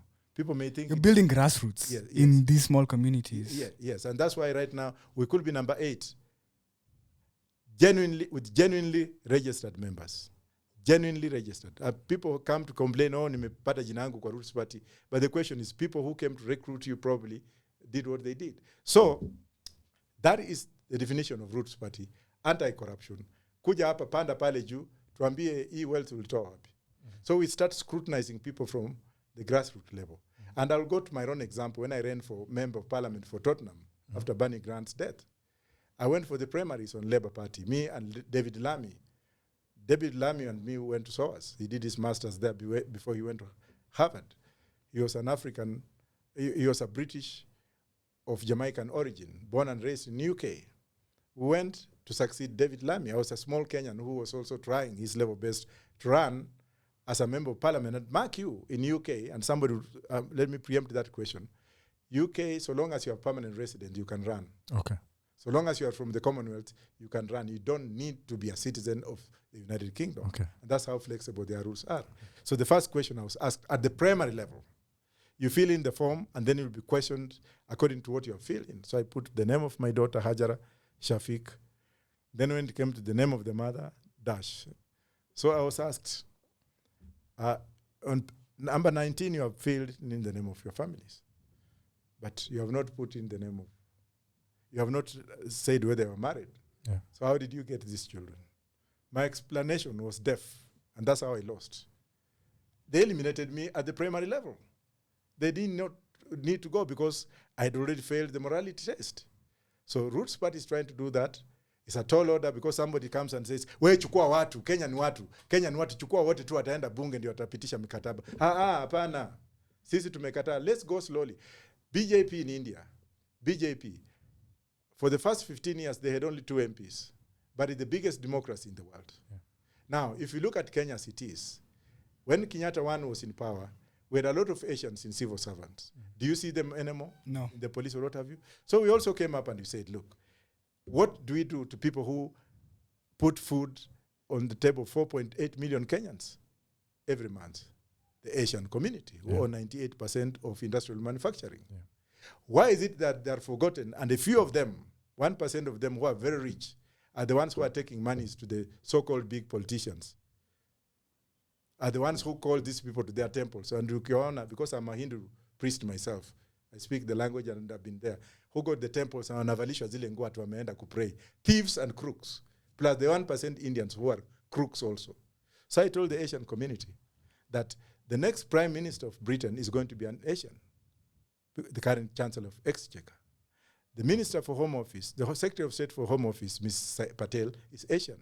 The Mayor of London is Asian. Yeah. The Secretary of State for Health is Asian. In America, the Vice President is Asian. Yeah. In Canada, the Minister for Defense is Asian. Yet, they have been recognized for what they are doing here. But in Kenya, they are used as conduits of corruption during elections. They have been made to be so afraid. They're not involved in the process, but they even shy away from the politics. They'll give money to leaders, but they're not actively involved in the decision. Like the political, they're not in CS positions or PS positions as much as they do play a role in the economy. That's and industrialization and imagine if we had an Asian minister for industrialization. Imagine the ideas they would bring, the networking they would be able to do within their community. But now they're outside, only pesa kidogo. That's why Roots Party Secretary General is a young Asian boy who is a lawyer, Mr. Adam Kardinani, Kenyan Asian from Mombasa. I have Mr. Naresh Naran, who is running for Mugumoini Ward. I have Arjun, who is running for Parklands and High Ridge. I've encouraged them. I've gone to pick them up. Some of them have been very afraid. I told them, come on, stand here. Let me recognize you. And trust me, it took me a monkey journey to convince them, because Roots Party government wants to recognize people who are building the economy of this country. But if you look at other places, don't blame me. We have also Asians that I will have to deport. Okay. Yeah, those who come in and misuse their work permits and mistreat Kenyans, those ones I will revoke. They will go home. Trust me, I don't mince my words. Wale ambao wanatumia Kenya vibaya, unamwandika mtu alafu anafanya mshahara, anaenda kwa quarry to work for a whole day, 12 hours. That's why I'm reducing it to 8-hour shift. Alafu anapata 350 shillings a day. They will have to be accountable. Yeah. We shall have to design rules and regulations for people to be compensated for what they are worth it, for what they are. So Roots Party is diversifying. We're also looking at the Muslim community, and I'm coming to your question. Muslims are the most discriminated upon by the constitution in this country. Are they not human beings? On Fridays, that's their day of worship. But those who are working in civil service are supposed to go to for lunch like any other person. But that hour is when they go to the mosque. What do you think of the production of these people? In a 24-hour economy, working economy, 8 hours shift with double jobs, what will be wrong with us asking the Muslims also to observe Friday as their holiday? Yeah. The same way Seventh-day Adventists observe Saturday, the same way Aquarinos and Christians have Sunday. What about single parents who are co-parenting? When do they get time also to nourish and talk to their children and take their young ones out? What about somebody who is a Christian who goes to worship on Sunday? He works Monday to Friday. Saturday, labda ni kusafisha nguo. Sunday anaenda kanisani. Tachungaje watoto. Is that why you're proposing a 4-day work week? Yes, because Belgium just legalized that. Britain is following suit. Yes. And other countries are doing the same. They're saying, let us also have quality time. Yeah. If we have 8 hours a shift, you work for 8 hours shift and you go home, another one takes over, another one, come on, let us have a day of rest. Yeah. But one thing also you have to know is that 24-hour working economy, since you have been taught by COVID that you can also work from home, and you can also cut costs, input costs by traveling from Huruma to Wakulima House in Upper Hill. Yeah. For you to leave your house at 5, reach there at 7:30, report on duty at 8, go for tea break at 10 o'clock tea as colonialists taught us, and then go for lunch for 1.5 hours, and come back with toothpicks in your mouth Yeah. to go and stay and close the day. We privatize agriculture so that there will be that scheme of 8-hour working week. An Asian who works very hard, trust me, he goes to the office with his food and he'll work from morning to evening. Yeah.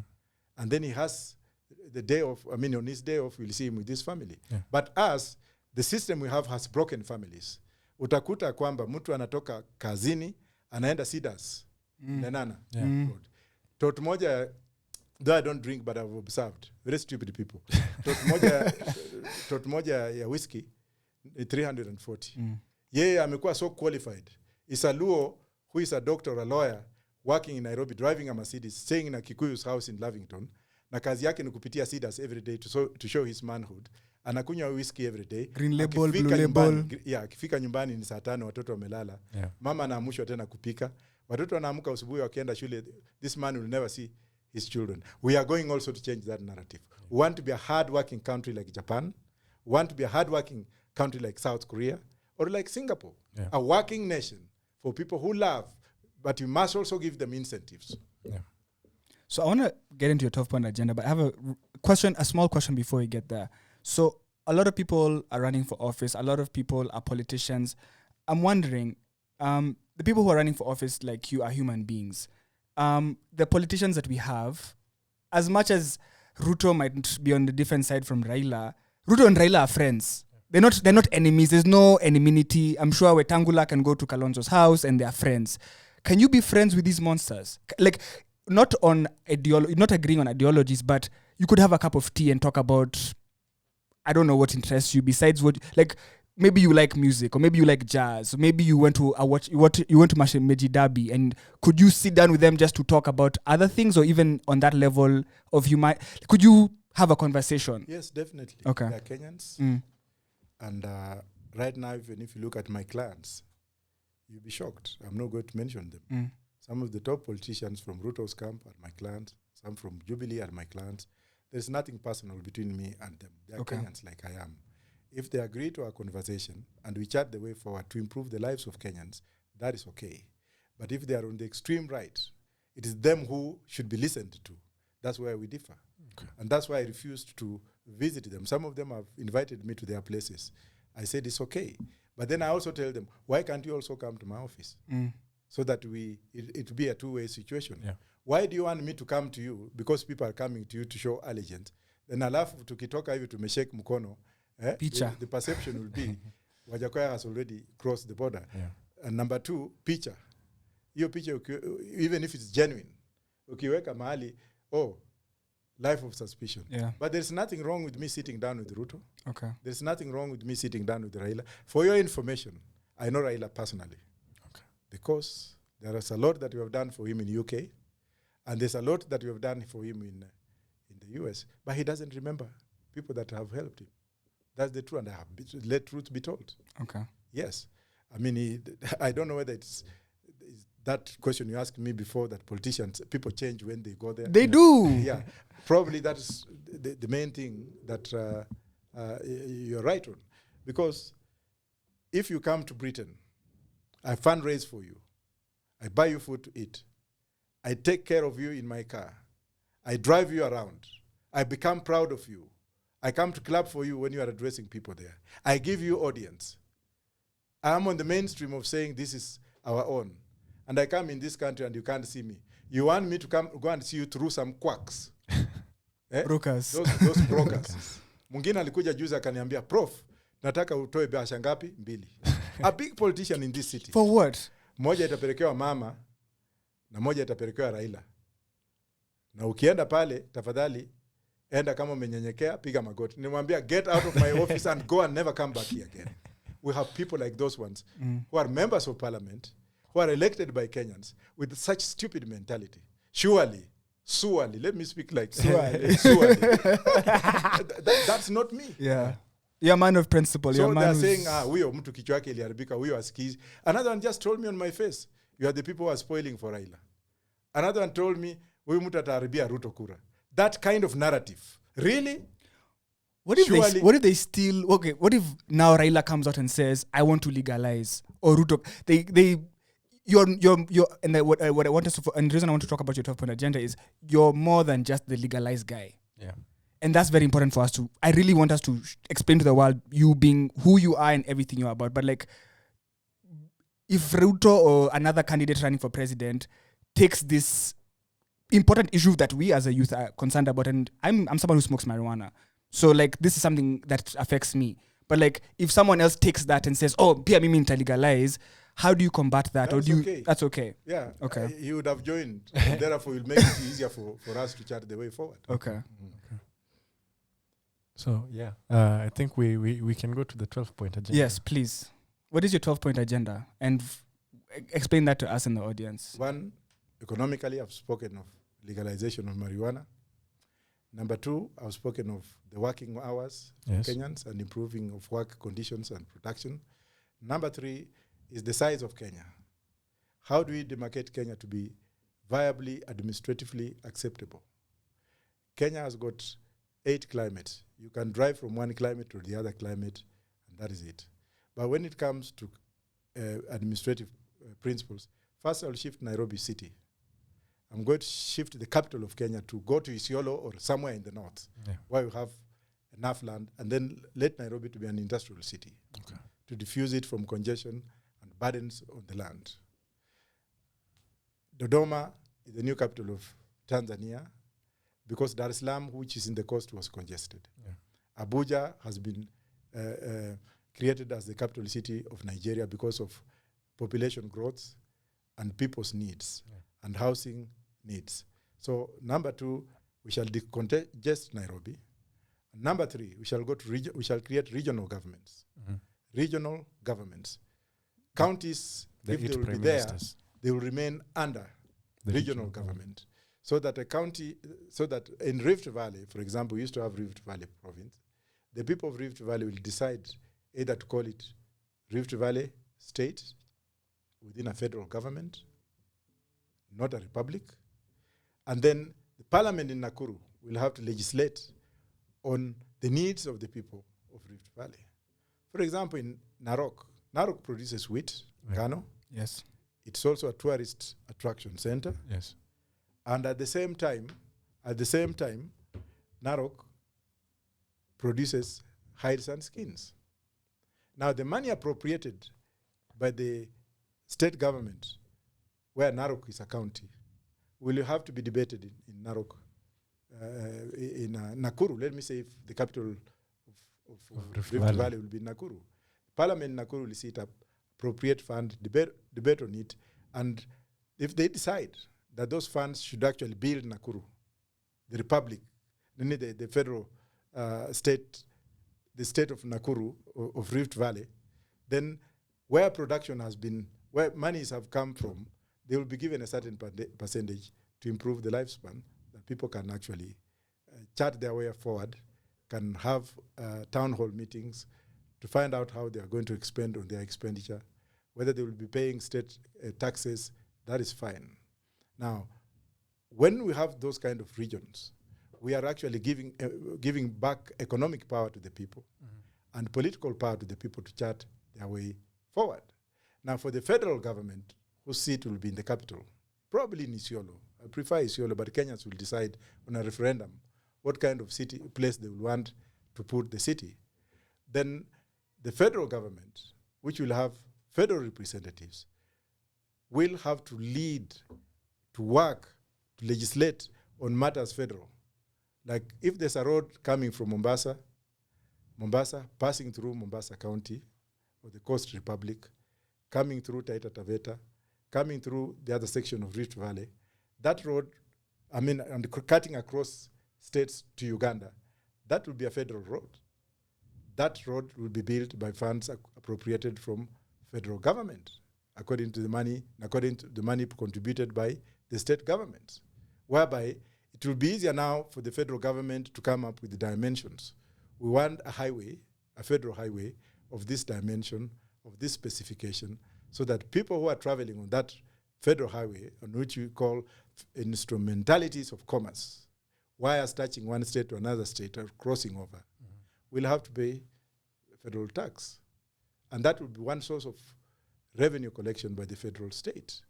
And such people who are contributing towards instrumentalities of commerce will have only to pay federal taxes to let the federal government maintain the federal highways.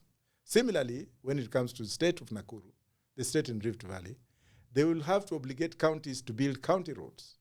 We shall have county police. We shall have municipals. We shall have people to chart their way forward through proper devolution, which may take years. Yeah. And by such, we shall have people claiming to be like now, let me say, Nakuru county government, or Nakuru state, or the state which Nakuru is the capital, come up with their own regulations on motor vehicles regulations, like Ondo State in Nigeria, like Abuja, where Ondo State has got its own state government, their own motor vehicles designed by state number plates, to make the Ondorians, wherever they are, be proud of the Ondo State. Yeah. Similarly, in Western Province, we shall have a similar government, and the identity, the state identity, will be an emblem of the people from that state. Because the people are the ones who are deciding, not the big-ass people here in Nairobi deciding that's how things should happen down there. Like Bunyore now, and Maragoli. Bunyore and Maragoli. Bunyore is overpopulated, so is Maragoli. We shall ask the state if they want to create another county from Western Kenya, not to ask the federal government. Yeah. Should they create the state of Bunyore? And we have legalized weed, and I know the point I'm driving at. The emblem, for example, of Bunyore county will be weed, the weed growing nation. Just like when you go to Indiana state in the US, they grow potatoes. Yeah. So potato is the emblem of Indiana. And that way we shall transform this country into another super state. People will be accountable right from the grassroots. But here, you come, when it comes to corruption, there's anti-corruption court located where? Nairobi. Even if it is within the county governments, the counties. How many counties do you have? And why do you need those counties? 47. So we need 8 regions with 8 regional chief ministers, not prime ministers, as somebody misquoted. That's true. Yeah, it's chief ministers. Chief ministers, like we have in India. And the federal devolution has worked in India. It is working in Nigeria. It is working in England. England, as it is, has gone back to federalism, whereby the Welsh have got their own legislative assembly. Yeah, Scottish. The Scottish have, and the English have their own what have you. So that you devolve people properly, not Ikitu, Narok ni county. Yeah. Wapi governor Narok. Yeah. Why can't we then you give regional heads to start stealing? Yes. You see, you're just devolving corruption and everything else. Yes. Na hii mambo ya magovernors kusimama mara mbili, hiyo inatosha. Unakuta sasa because he has stolen enough, anataka sasa kuwa senator. MP or senator to safeguard what they have stolen. I am going to abolish that. Governor 2 terms, Senate maybe 4 terms, depending. Yeah. And then there will be an age difference. Kenyans will decide what they want, but I'll make sure that our policy will be tailored towards the young people to take over their country. Because how young are you when you are being told that you are the young people of tomorrow, you are the leaders of tomorrow? That narrative has been there for how many years? Yeah. We're told that, but we never get there. But then the leaders of tomorrow are their own children. Hao ndio wanakuwa prepared. Ndio nasikia we have had hereditary politics. MP anakufa, bibi yake anachukua. Yeah. MP anakufa, kijana yake anakufa. That kind of politics, really, in this modern age, hell no. Yeah. Maybe I'm mad. No, you're not mad. So it be.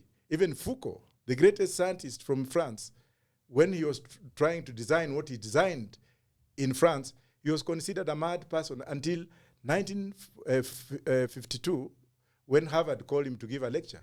And they gave him about 14 PhDs. And the language of nursing, the one you see nurses writing like this, was Foucaultian theory language. So let me be like Socrates, take my own poison and die, but let me be of value to my country. What am I lacking? That's another question one would have asked me. I'm doing my second PhD. The first one was honorary. And I'm so-called scholar. I hate those titles. Because your education is something that's also being put out there. People are saying this guy is so educated, all of these degrees.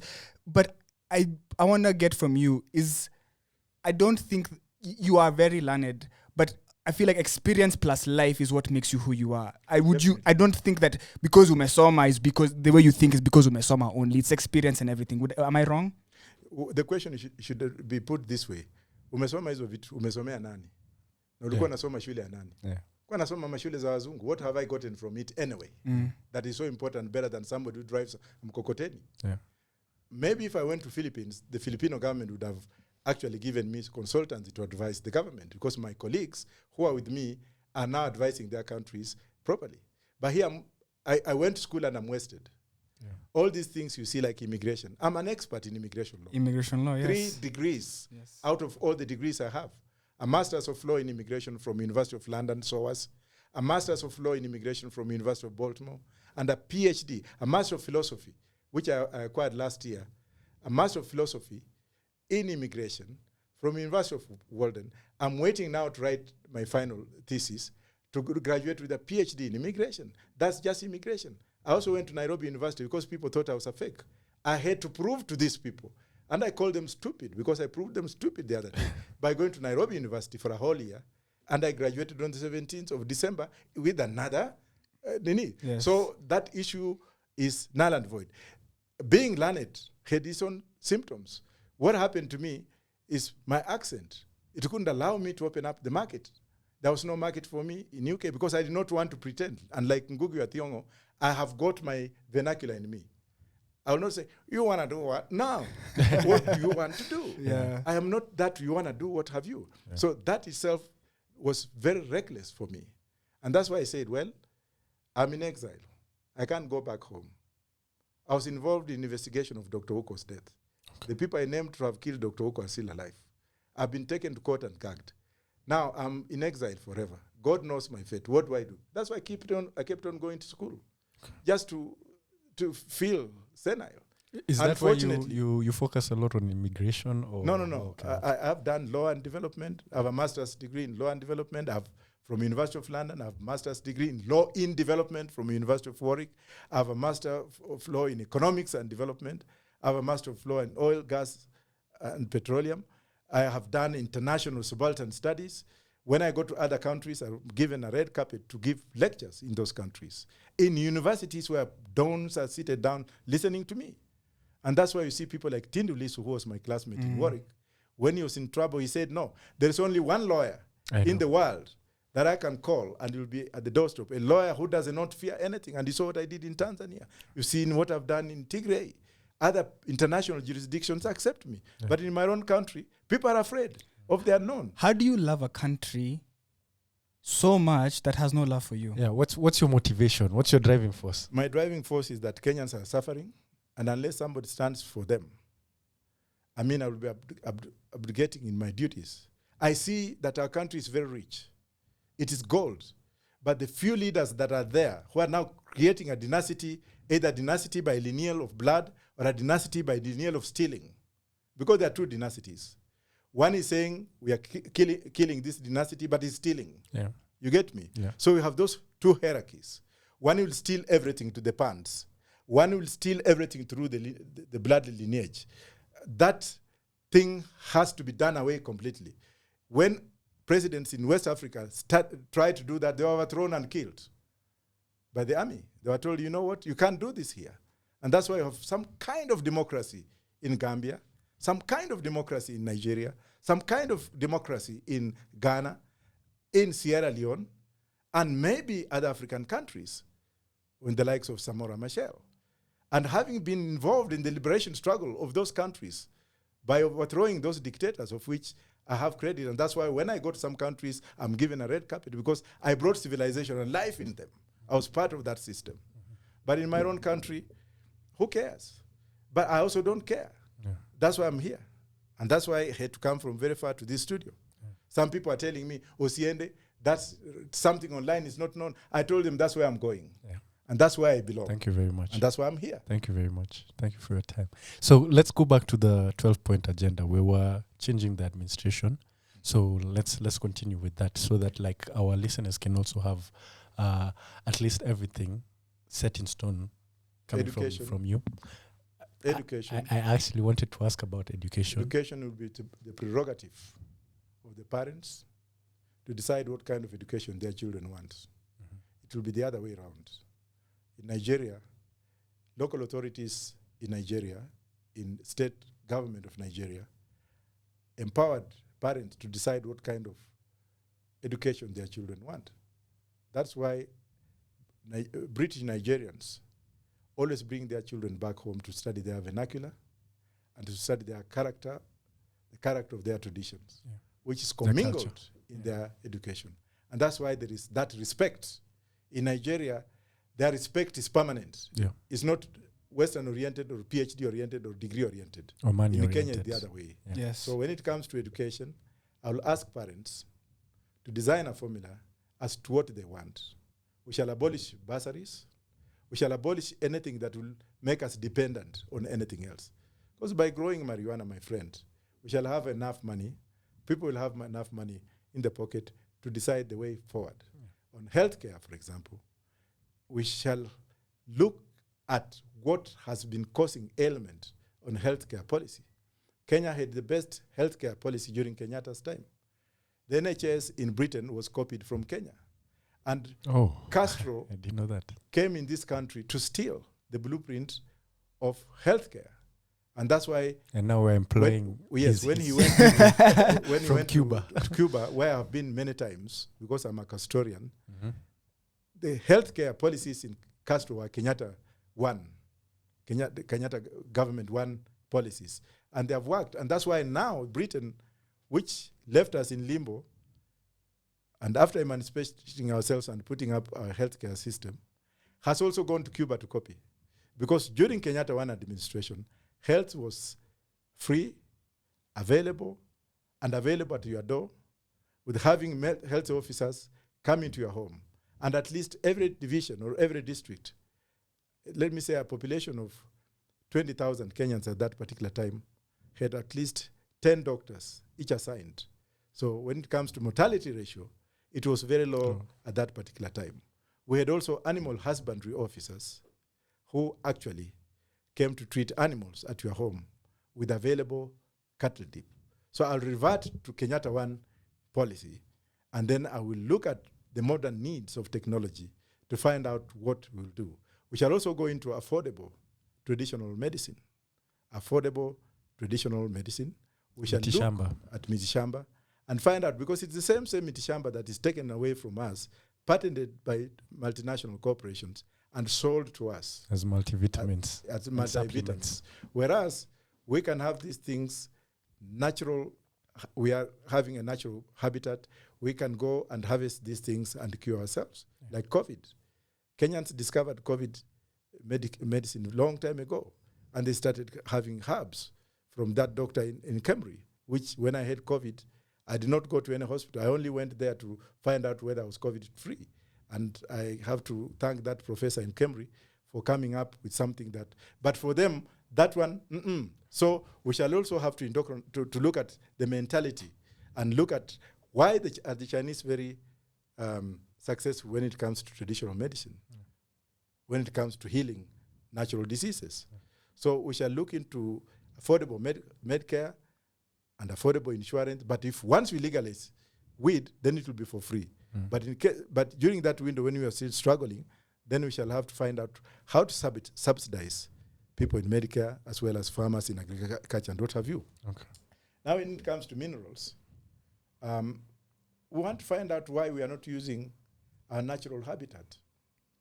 In India, when you go to India, we have cow dung banks, and dung is exported. And that's why Asians preserve their culture and respect the cow. It gives them milk, it gives them shelter, and gives them manure. And it also treats them through mosquito. When mosquitoes come in, they know how to mix urine and dung, and wanaipaka ng'ombe, mosquitoes zikitoka huko zinauma hiyo, aziende namna hiyo. We shall also look into that. And then when it comes to industrialization, obviously, we need to look at what we can do. We need to find out why we are having this issue of dependency ratio. We need to find out why we are borrowing too much money from the West and why we are relying on their technology without teaching on our people how to take over. I'll give you an example of Nigeria. When Nigerian government came in, when Chief Awolowo was the Minister for Finance, when Nigeria had just become a federal government, there was a lot of issues on telecommunication. So what Chief Awolowo did was to make a pact with the Israeli government that was running communications in Nigeria so that they could train 500 Nigerians every year. When they come back from Israel, they replace those people, and therefore they regained monopoly in that technology. And Nigeria has got one of the best technological industries in the whole world because it's designed by them. They copied, looked at it, redesigned it, and it's done by Nigerian engineers. Yeah. When it comes to our roads, for example, we have a lot of engineers who are graduate engineers, and we also have a battalion, a whole army battalion in engineering. Yeah. Why would you bring in the Chinese to work on our roads? Why would we bring in the Italians and foreigners to work on our roads? We should be like the Egyptians who do their work. So we shall make it compulsory that if you want to invest here in terms of infrastructure, we have the resources, we have the labor, so that we don't build those crooked roads that we have seen. And many things which I can actually speak on next time when you call me again. So I want to ask you, right now the hot topic in the country is running mate. And you've gone ahead and declared who your running mate will be. I'd love to know, she's not here right now, but could you tell the world who your running mate is and why you chose them? Because for someone like you who's very different, you had to find someone who agrees and is in line with what you're saying. So how did you select your running mate, and who is your running mate and why did you choose them? Yes, my running mate is Justina Wambui Amai, born in Dagoretti, of the Wanye family in Dagoretti. Oh. The Waidakas and what have you. A young girl who is married. She has a degree from Daystar University and a master's from JQuat. The husband, Mr. Alex Kanyi, comes from Muranga, a very learned man. He was in Atlanta, Georgia for so many years. The couple are business people, but how did we select her? Yeah. We had a panel of very eminent persons, not the ones you see. Not Norway Kesa. That old guy needs to go home. I can imagine sitting there that they want to make a choice. Are you mad? Possible future president of the country. Aye. And please forgive me, I do a disclaimer for mentioning. As were two retired judges, very old men who had the knowledge, who had the experience, plus a retired police officer, a retired army chief of staff or something to that rank, and a very prominent woman, plus an ex-minister from a foreign country. Okay. So they sat down and called in 9 people. I had nothing to do with it. All I was introduced to this lady, I said, let her apply. And in fact, I had her application here. So she applied, not someone who was picked. Okay. Let me show you some of the applications came, because now this is a public issue. Yes. And I need to put the record right. Yeah. So she applied. Here she is. Yeah, I'll read for you. Okay. Please. Like any other person. And she came for an interview. And she was recalled again. And then the judges decided, not me. Okay. And so you didn't know of her before? No, I was just introduced when she was being introduced. Okay. And that was it. Okay. And here is her letter of application. She's 35 years old. That's good. She's in a good category. Yes. And she's a lady, so... Yes, and where is this letter now? Come on, where is the letter for Justina? Is she a mother? I'm sorry. She's a mother. Okay. And just a minute, where is it? She sent it to me. Would you allow me to call her to send it? I don't mind.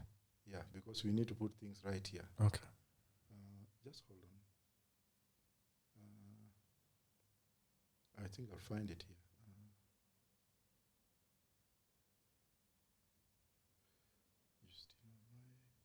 Oh, she sent it via the email. Okay. So did you put out a call for applicants, or how did people discover? How did you come with the 9? What we did is we put up an advert. Okay. And also word of mouth. Okay. I wish she picks. calling Dutch traders, dealers in mass excavation, bulk filing and supply of building materials. We also So hire that's our business. Yes. Yeah, you'd have put it on to promote. To promote. essentially Dutch traders. Because a lot of people are talking about running mates and the selection of running mates. And then you've declared a running mate who is different, who's young, who understands issues. And then she also supports the cause of legalizing marijuana, which is something that is really important.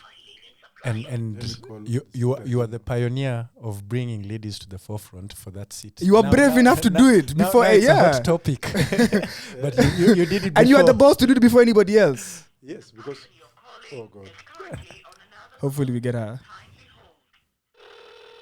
just a minute.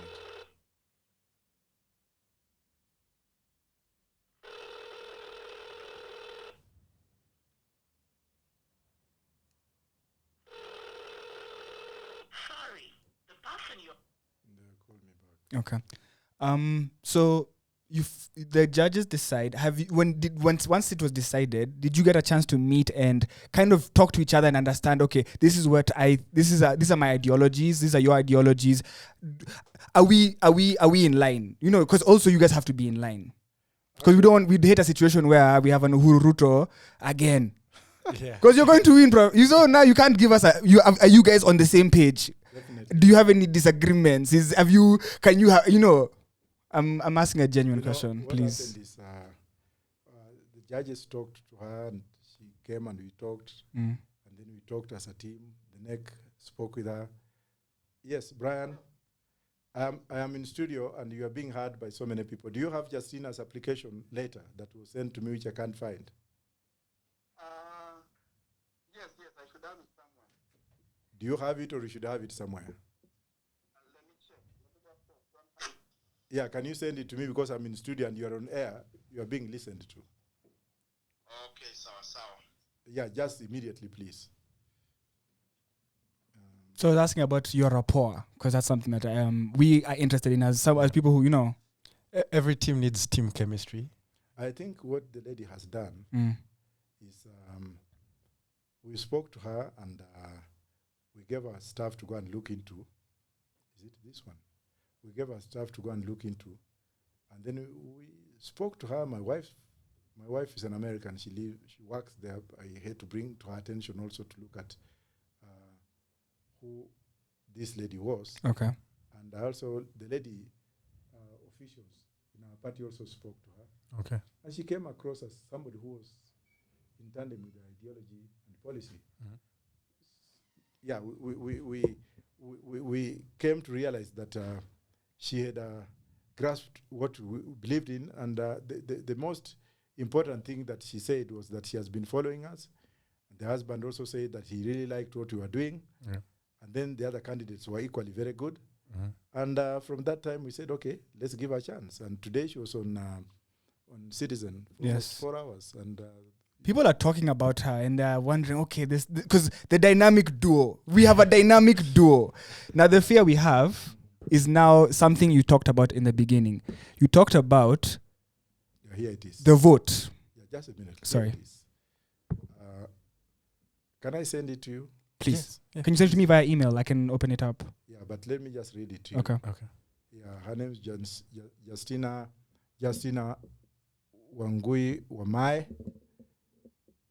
Yeah, I got it. Yeah, Justina, Secretary General, Roots Party of Kenya, Car House, blah, blah, presidential running mate. And here it is. Look at it. And so are the other letters. They applied and they were interviewed. Oh wow. And when did you hold these applications? This is in April. yeah, Yeah. So it was very recent also. yeah, but we have been interviewing them for a long time. Okay. And I did not make any choice. Okay. The judges made the choice, and I said fine. And how did you constitute like this panel? Thank you. Like what made you choose the particular? Was it sectorial because you've chosen people from different sectors? Was it the age and experience? Was it their integrity? Was it a mix of all of them? Actually, the neck is the one which came up. Oh, so it's the national It was not- executive. Were they able Council. to like look into, like, let's say is this person a criminal? You know, because I don't want a wash person as a DP. No. So how did that even if let's say, could you go to a security agency and say, can you look into this person? Tell me this is a good person. Because how do we know? Chapter 6 was observed the letter. Okay. First of all, you write a letter and then you're asked to bring in everything. Declare Then I your think the wealth. private agencies were also looked into to investigate the person from the age of 18. Because you don't want someone to come with selfish interests. Yes. And, you know, a lot of them, when they were being interviewed, they were shocked. One of them said, but I thought you were going to ask us for money. Yeah, because that's, Yes. That's the Kenyan way. That's the Kenyan way. How comes? They said, no. The issue of money does not arise. That's when I learned that even running mates are asked for money. Yeah. Because we went a step further and we were told that look at those who are being given direct tickets from other parties. Mm. An MCA walked into our office from another party and he said, they have just asked me for 6 million for me to run. For MCA. Yeah, to run on a particular party in Nairobi. How much are you people asking? And I'm like, what do you mean? 6 So we million. were very shocked. What? That 6 some, million. yeah, it has been a business from what I'm told. So there's something I want to ask you. Alfred Mutua, who is a former presidential candidate, he was on public television and he said that he personally had 7 billion shillings to run for president. And as someone who's never seen a billion shillings, can't even fathom what a billion shillings can do, I can't even dream of. But people have money that they want to spend to be president. And for me, that's a red flag. Because why are you spending so money? Where'd you get the money Yeah. first? And if you're ready, 7 billion. Can you Why do you preserve- even want to run for No, president? can you preserve that video, wherever it is? It's a Because citizen we are video. going to hold him accountable once we take He over said the that on government. TV. I have the video. Yes, we are going to hold him accountable and probably will be one of the first people to be hanged. So now you running for president, are you spending money? Are you getting money? How are you funding this campaign? No, God is good. Amen. I don't even have a secretariat. Really? Yes, actually, to be honest with you, look at the car I came with. Did you see it? yes. Like a KAV, right? Yes. And you saw my friend helping me. Otherwise, I could have. Wambua. Shout out Wambua.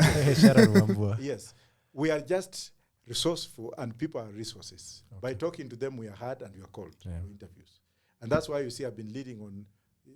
I've been trending for 4 months. Yes. Yeah, on Twitter. Yeah, I didn't even have a Twitter account. This man, he didn't even know his Instagram. We're like, what's your Instagram? I didn't. It's only recently that I came to know about Twitter. Yeah. Because I left those. I'm a bit old school in that area. Yeah. Because my kids can jump in and don't have you. Yeah. Even you had me call my daughter in London Yes. to ask for The Instagram. Instagram. we call it IG to simplify life. Yeah. IG. So you can see these other guys. Yeah. They have people like David Ndii. They have taken the best economists. But they have war chests. They have war chests. But my one message has killed all the wheelbarrow debate. And it has killed the 6,000 shillings that is going to be given to the people with disabilities. They are telling us about wheelbarrows and telling us about 6,000, but they are not giving us to the how, which means that they are going to burden taxpayers with more money, borrowing and giving. And we are telling them that, no, you don't need to do that. The cost of Grow living this is thing already. because the world is running away with it. Yeah. And then we shall have to curb up this problem. Yeah. So if I may come to your question, look at me. Mm. The things you see me with, I've owned these things for the last maybe 10 years. I bought them when I was still practicing law in the US. I worked hard for them. And anything you buy outside when you're working there, you're accounted for it because you pay taxes on everything that you buy. Yes. Yeah. If I don't want to say that I don't have vehicles. I have vehicles, but they're all left-hand drive. They're in the US and they're banned from coming here. Yeah. Now, in this country, there's this culture that unless they see you in a chopper, Yeah. and see you with Prados, Yeah. and If you came with a car like that, they won't. They'll say you're not rich enough to be our president. no, you're not serious. Mm. Yeah. So I've taken it all in, and as you say of the story of Goliath, though I cannot equate myself to Goliath, why is the media very frenzy and talking about me, and why are people calling me to speak to them? Yeah. That's a question I may want to know from you. So When I came here, did you ask me for any monies? no. Does the media ask me for money? Yes. Instead, they are saying, no, come, we shall give you a platform. Initially, I was kicked out of media houses like Citizen. I was kicked out of K24 initially. I was kicked out of KTN because the owners had their friends in the system. Yeah. Huyu akija hapa anatuharibia, fukuza eh. That's why nowadays I'm very keen. Those who chased me away, nowadays pia wanalilia kwa views sasa. They call me and I say, well, I'm not coming. Yeah. Tell me why you chased me away in the first place. There's a radio station that kicked me out. They called me to go to the radio station in Mombasa Road, KTN. And when I reached somewhere near on Mombasa Road from Karen, I was told, no, it has been cancelled with orders from above. And that's why I want media houses to be streamlined, and I'm going to make sure that the media people, especially journalists, are remunerated properly under a special act of labor laws. Mm-hmm. They are given soft loans, and the government will pay subsidies for the media houses. Media people are the media plight, as I call it. You find somebody has gone to school, has become a journalist, but they are being paid peanuts because of media monopoly by the so-called media mafia. I'm going to break that monopoly, and thank God we have modernization, modern technology in media houses, which can allow people to go online and open up where they can open up. So I'm going to streamline that, and every media person, in my opinion, every police officer, in my opinion, every teacher, in my opinion, every nurse, a prisons officer, and even security guards will be remunerated properly so that they can move from one place to another place backbone. without making this, going into this lunacy of matatus, which I'm also going probably to ban, so that we can have a new era, the Michuki era, which will actually come up in my government. So I have a fear. I live in Kenya and I see what happens. We have the dynamic duo. We have great ideas. We have what it takes to do a revolution in this Kenya. You have the mindset, you have the ideas, you have the backbone and the spirit and the discipline to do what needs to be done. But we all know it's who counts the votes. As you had said. So me, I'm scared because we got in vote for you. Me, one, I'm scared they don't put you on the ballot. So if they don't put you on the ballot, I'm sad. But then you make it to the ballot. How do we protect this vote? Because that's the fear we have. Because let's say you get all the votes, but Tarakaniti or whatever happens, you know what happens in this country. How can we help? How do we protect this vote? How do we monitor? How do we monitor? Prayers. That's a strong. Prayers. That's a strong. God is the only salvator of salvation. Okay. You can steal, but for how long? Yeah. You can even drop dead tomorrow, and then the president goes to somebody else. Yeah. You can die in air crash, Yes. and then the president goes to somebody else. I could die tomorrow. Yeah. So what God will do tomorrow, he knows. How did I become number 3 on all the polls? Why am I number 3? Consistency. Like Jimmy Wanjigi, who have all the monies on earth. Why am I beating Mwangi wa area? Why did I beat... Mwangi is running. There's 55 people running. Yes. And you only know Ruto, Raila, and... Yes, and I'm running against ex-governors, people who have passes, people who can... Anaweza kupiga firimbi mpaka Mungu ashukishe kitu. Wako na pesa, wanajulikana, they have all... But you have the favor. The Lord loves me. The Lord has salvaged me. I believe in one Lord, one mighty Lord. And that's why I was quoting parts and phrases of the Bible, and so is the Bhagavad Gita. Yeah. My religious perspective is what governs my principles. Because if I did not respect God, I'll not be sitting here. I am on the throne of God, and God knows why I'm on that throne. Because as I told you before, I don't even have a secretariat. Yeah. I don't even have what it takes. Some windy friend gave me a vehicle the other day to put my posters on it. And I'm like, really? Do I need this? Well, it is there. I can even show the pictures. Someone came and said, Professor, can we hire you a helicopter? I said, wait until the right time comes. People are coming out and saying, I'm giving 3 Prados for your campaign. We don't see you out there. If it is because of the Prados here, we are giving you money. But I've told them, I'm working with God's timing. When the Lord says, jump, I will jump. Okay. People have been jumping. People have been walking everywhere. You see some of the presidential candidates wearing like young people. Yes. Alafu wanakaa kama wheelbarrow wanafanya. Unasikia? Itakuwa hivi. Hypocrisy of the highest order in the world. And God does not want to see that. God wants justification. You want to be a leader, have not anointed me, you are not going to be a leader. Out of 55 presidential candidates, only one will be. Whoever will follow up will be the loser, the biggest loser in the world. What about me? I will still remain a winner. Yeah. Whether I'm elected or not elected, I'm already the president in my heart. I walk like a president.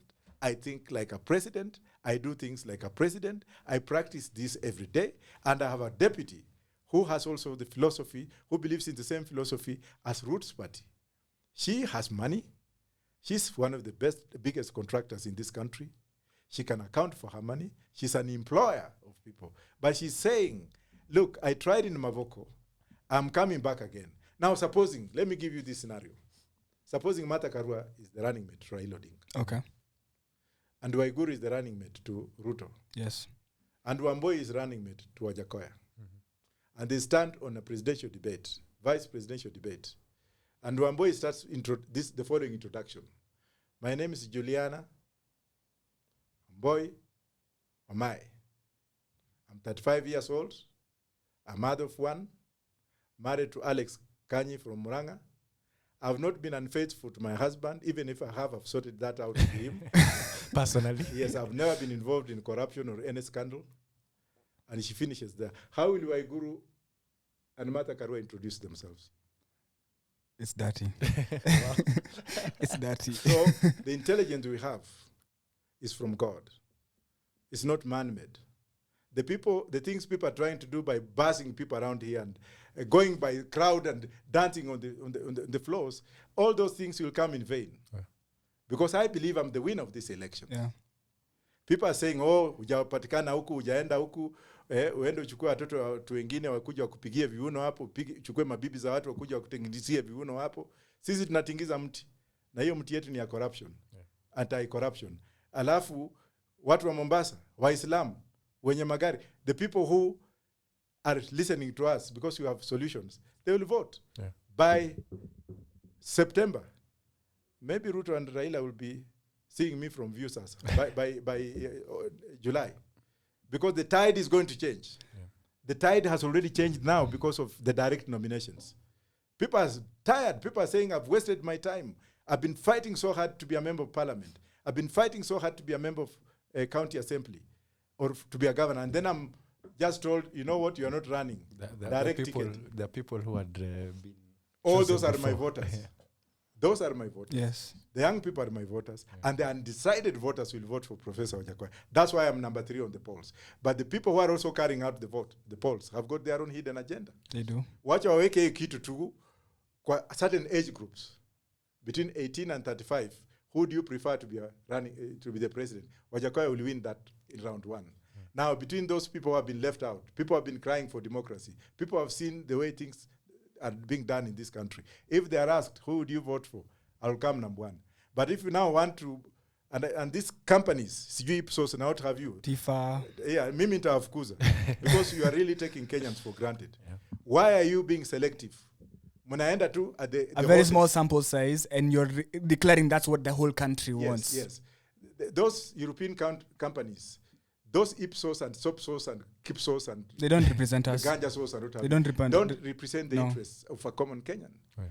How comes that the local media have been putting me out there, even on Twitter? Lakini wale at we are assembling. You know, some of these people are paid money to do what they are doing. Yeah. They are paid. Cancel their permits, put them on the next plane. But that is after they have accounted to Kenyans why they were trying to sway the minds of Kenyans. Because those people are the most corrupt in the whole world. So, Prof, so go ahead. I have a really important question. Being the chat Radio 254, there's a big sector of the population that I would like you to address. And this is the creatives, the musicians, the movie makers, the actors, the producers, script writers, thespians doing theater. Like, there's so much. You've lived in America. America is all about entertainment. And the wealth that is generated due to that. Have you thought of these people that I'm talking about? What is your agenda for them? Because I'm a movie lawyer, and I'm also an entertainment lawyer. Okay. And I've represented more musicians in this world and people from the entertaining industry in the US more than this, especially when I was in California, where I've grown up, where I've been teaching for many years. Should I speak by examples? Yes, please. I've represented people like Kofi Olomide. Does that make any sense? I remember that. I remember that history. For the the incident that he had. I've also represented cases on piracy. The movie industry alone, especially in Tanzania and Kenya as a whole, where young men and women are very creative, has been left for the hyenas, for the birds to chew, whatever they can pick. You are like studying me when you are asking me that question, and I was feeling pain in me. Why talents have been put aside. I'm now one of the principal trustees of Talanta Awards. Talanta Awards was started by Maggie Warui in California and North Carolina to pick up young talents, nurture them, and put them in the field. And of course, people like Bahati are my son. I represent Bahati. Bahati, the musician? Yes, he's one of my clients. Okay. I love that young man. Okay. I put him on my, what have you, plus the other young musicians that I'm bringing up, and what have you, Yeah. especially those who came from ghetto life like myself. Okay. Trust me, the best thing that I will ever do for people like those ones will be to empower them financially. Empower them financially. Give them what is needed to protect their industry. And probably to start a university. To start a university Like just Berkeley? for talent, young talents, so that they can be nurtured and then grow as an industry. Because that industry alone can bring in 40 billion a year if we take care of it. Yeah. It is that industry that has made America great again. If you go to Hollywood today, the state of California's revenue is derived from, number one, the Hollywood, and number two, the oil that is produced in California. And that's why California has the largest economy in the United States and the 7th largest economy in the world, bigger than Italy, so to speak. Kenya could do better than those countries because God has brought technology and the young people have come as a result of poverty and neglect and neglection by the system. What I see, which kills me most, is seeing politicians using these young men to sing for them, and then they give them peanut money, and that's it. They're that forgotten. industry will be regulated under Professor Wajackoyah's leadership. Yeah. We shall have a special minister and special funding. And I will ask the European Union, I will ask the American government, if at all they will not have legislated, or will not have, of course we shall legalize weed. If we legalize weed, why ask for this? Yeah. But I will ask for expertise from those countries to come and nurture this industry. Yes. Nigeria has done very well. Very, very Nigeria well. today is the biggest benefactor of Nollywood industry in the whole of Africa. Yeah. So it's Bollywood in India, where the Indian movies have become so much big. Look at Kenyans. When we sit down today, we're watching Nollywood. Yeah. What about our talent? We're watching Mexico soap operas. Yeah. Why can't we watch our own? Yeah. And that's why I really respect you today. And probably I will also help to nurture you for having taken that concept of promoting African music. Kenyan music. Kenyan music. Specifically. Yeah, Kenyan music. Kikuyu music, Luya music.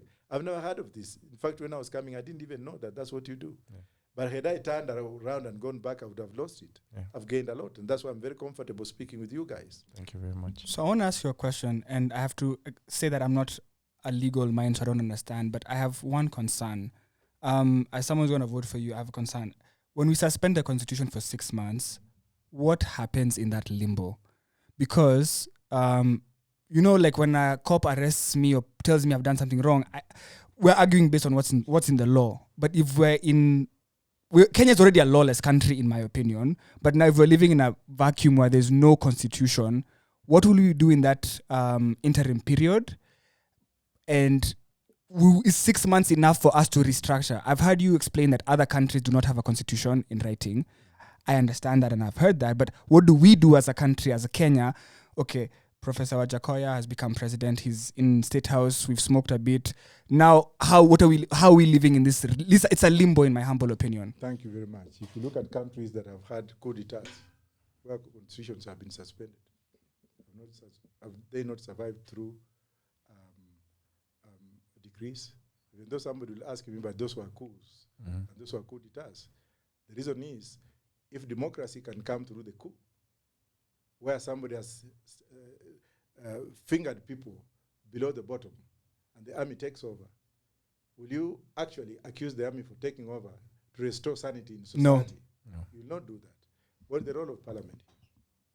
To legislate. Those countries that have no constitution, what does parliament do? I'm not rubbing out the laws that are there. The laws will stand.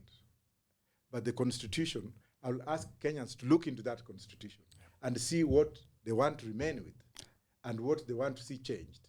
That's what I'm saying. But in the interim, parliament will be there and we shall use decrees. Okay. Because Kenyans would have given me the authority.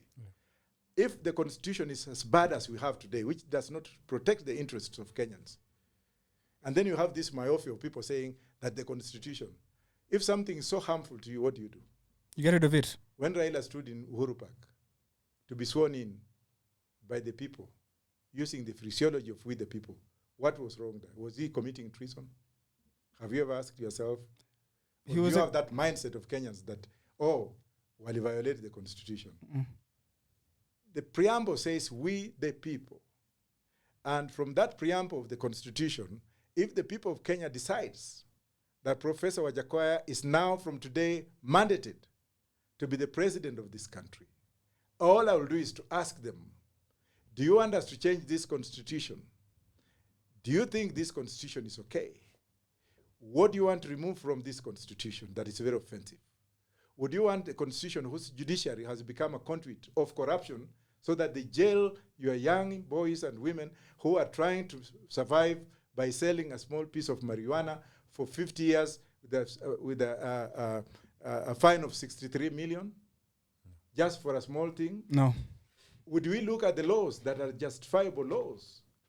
Law is an us, right? Yes. But who makes these laws and for whose purpose? Society. When you look at the issues of, and you're a lawyer, I'm a professor of law, and let me use my ingenuity to lecture law here. Yes. Americans' Lillianian theories, the theories of law, states very well that law is not law until it's tested, until it has been broken, until somebody has been arraigned before the courts of law, for the courts to decide whether that law is justified or not justified up to the appeal level. Okay. And when it reaches to the appeal level or to the Supreme Court level, and the Supreme Court validates, then it becomes law.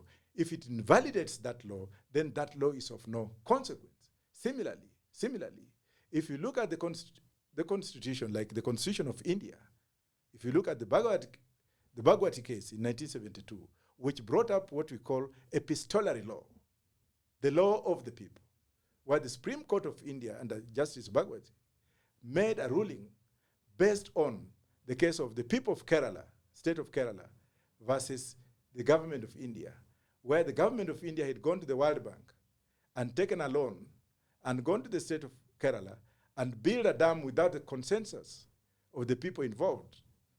Somebody went to court and said that the government has taken over our land based on that constitution. And we would want you as the court to look into this matter because this land belongs to us, our ancestors, our umbilical cords were buried here, our spirits live here, and now they have risen our spirits and built a dam for multinational corporations to come and dwell on our spirits. What did Chief Justice Bhagwati do? He made the following pronouncement. He said, number one, Article 1 of the Indian Constitution states that the Indians, wherever they are, belong to the Indian territory or Indian nation. And wherever the constitution is, it belongs to the Indian people.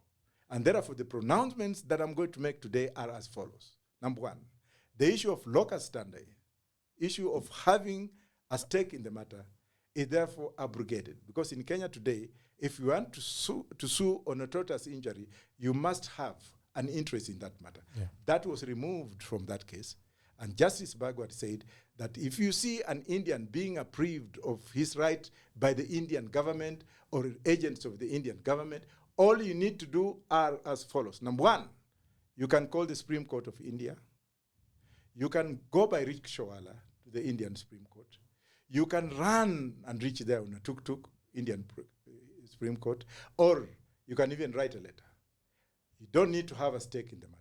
Yeah. And the Indian government will be seized of that matter automatically, stop that issue, and issue directions as to how the issue is going to be mended within 6 months. And that's what we called social active litigation. What the whites in Britain came and asked converted into public interest cases, Yes. which actually are in this country. So if the Supreme Court came in to invalidate parts of the Constitution of India for the benefit of the Indian people, what will be wrong with me under the same circumstances, but a different approach, use the preamble of the Constitution by actually emancipating the rights of Kenyans, which are being torn apart by stupid laws made by Parliament, to put a burden on the Kenyans. Yeah. For example, the current Constitution says that for you to run for president, part of the requirements are, number one, you must have 2,000 signatures of registered voters per county. That is what the Constitution says. And that's what it is as it stands. Then some IBC maniac comes up and says, through regulation, that you must also have a copy of an ID card. Of each of the 2,000. Of each, what have you. What kind of madness is this? Okay, that's what we are struggling with because we don't give up. Yeah. But imagine going to Northeastern, to a place like Mandera, where Muslim women walk in twos, according to Quran, where a married woman cannot speak with you in the absence of her husband. You are going there to ask her. First of all, you say, Assalamu alaikum, Miriam, I'm Professor Wajackoyah. I'm running for president. Kindly, I need you to support me by signing this petition as required by the laws of Kenya. And please, are you a registered voter? How many people work with with voting cards? Nobody. No. Nobody. Okay. And then in addition to that, I ask her, can I have a copy of your ID card? Are you mad? Where is the logistics? Are you going to be walking with a phone? Taking pictures. Taking pictures. And then, that's why I'm saying I'm suspending this constitution and putting out repugnant laws. Because they obligate. What about these men and women who have come out? 55 of them to run for. You know they're making it difficult for you guys intentionally. Yeah, They want to suppress you. They want so to. some Yes. people who are anointed by. Of course. Because Kenya is owned by certain families. Class. Yeah, but is that Chebukati's problem? No. Chebukati is a low-level government official who is just being told. Parliament says otherwise. Can I blame Chebukati? No. Can I blame IBC? No. So those are the You kind can of blame the things. Constitution though. Now, here we go. And if they go to court, like what Justice Murima did the other day, that there will be chaos. Which chaos? Come on, Murima. What chaos are you trying to say that there will be chaos? Don't we put dots together to find out that they're trying to close out people like Wajackoyah from running? I am going to present those things, my brother. All 2,000 for Amen, every single damn one. Amen. Amen to I'll that. present them. Amen. Thank you. Tell them I'm here. Nimefika. So now that they can't stop you, I want to know, what do you say to the people who say, okay, yes, you came from ghetto life. Yes, you've been a grave digger. Yes, you've been a policeman. You've been so many different things. Do you still understand the plight of the sufferers or the common mwananchi?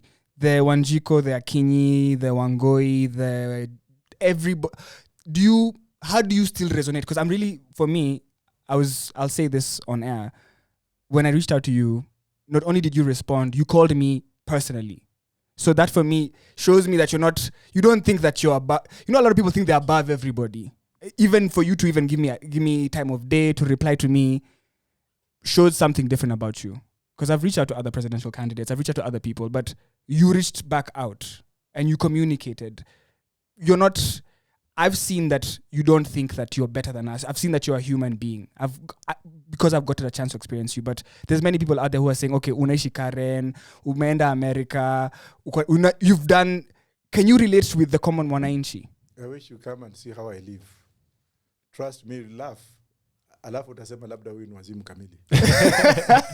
Ni bangi. I use the same bathroom. The people who work where I live. Okay. I'll not disclose where I live. Those watu ambao wanavaa gumboots. Alafu wanafieka. Mimi nakaa eneo kama hiyo and I enjoy a lot. I don't eat meat, I don't drink, I don't smoke. Of course I will puff to go and purify State House when we take over, so that all those demons demons of corruption tutaenda at State House, tukimaliza hiyo tutaenda Parliament, alafu KICC cleansing. Yeah. Because Jah is there to cleanse all this, because we are tired of these pastors who pray and spit on your head throughout trying to exorcise demons from you, only to come back and borrow you money, ask for handouts from you. I live a very simple life. I cook for myself. I'm the only presidential candidate who doesn't have a driver, apart from bodyguard. Every bodyguards. apart from my friend who drives and is a driver for some friend of mine. I don't have a bodyguard. I don't have a cook. When my father died recently, we didn't even have a home. My father died after giving me a piece. We struggled to. I'm the same Wajackoyah who was there. And my friends who are senior in the police will tell you, I enjoy music and people know where to find me. That's why I was telling those who wanted to play about in my life that you don't need to look for me. If you want, just give me a call and ask me where will you be. I'll tell you, and you come and shoot me from there. I lead a very natural. Go to Kilimani. I spend my time mostly in Kilimani with the taxi drivers who I've known from the time I came here. And at times, I just sit to see how people are moving around. The good part of it is that God has actually put me kwa mabwaya yake. Kwa television naonekana, lakini uko nje I'm invisible. Utakutana na watu wanasema, huyu ni nani? Labda hii vitu nimevaa hii as a protest of corruption. Ndio zitafanya watu wanigundue. Do you have a Kenya bracelet? The corruption bracelet? No, that one is not proper. Because Uhuru is wearing me, I don't wear that nonsense. I love Kenya, but I don't support that nonsense. Sorry to say that. You wear patriotism and your people are dying of hunger. I'm not talking of the president, but I'm talking of those people who try to be more patriotic. Like those are the looters, the rapists. I mean, living in a junta system whereby hypocrisy overrides everything. Your conscience. Mimi ni Mkenya ndio hivi. Unaona people being burst in from Kakamega on Madaraka Day. Very poor people. Wanaweka kwa lori ama kwa bus, wanakuja hapa wanaimba, wanatingiza huko na nini. Alafu anapewa at welfare ya kurudi nyumbani. Na watoto wao hawana kitu ya kukula. Those things will be abolished. Hata hii mambo ati tunaenda kufanya the holidays zile ati unaenda kuimbia nani? Imba ukiwa kwako. This country is so important. Let us work fast and get to calm ourselves from poverty the way Singapore has worked. Let's be proud of ourselves. Yeah, the way Japanese people work. Then you can now rejoice. You can go on your own holidays. Yeah. Every Kenyan will have $1 million. If you have 1 acre of bank, my friend, you are a billionaire.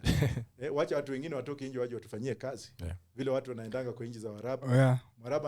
In Dubai they don't work. Filipinos and other people from other countries, we go work there. Filipinos work there, but the Dubai guys are enjoying a salary from the government, and when they go to America, the government pays for their school fees. Full tuition, out of state, international school fees. The government is paying for you and stipend. Unapatiwa rent, school fees. You could go with your family. And you're living in a good place. Botswana does the same. Wow. So they're utilizing their natural resources. The diamonds, yeah. Kenya could do better. We have so much. When Professor is the president in this country, alafu we legalize bangi, na tunai grow for the first 6 years. We want to grow this thing because it only inakuanga ready within 6 months.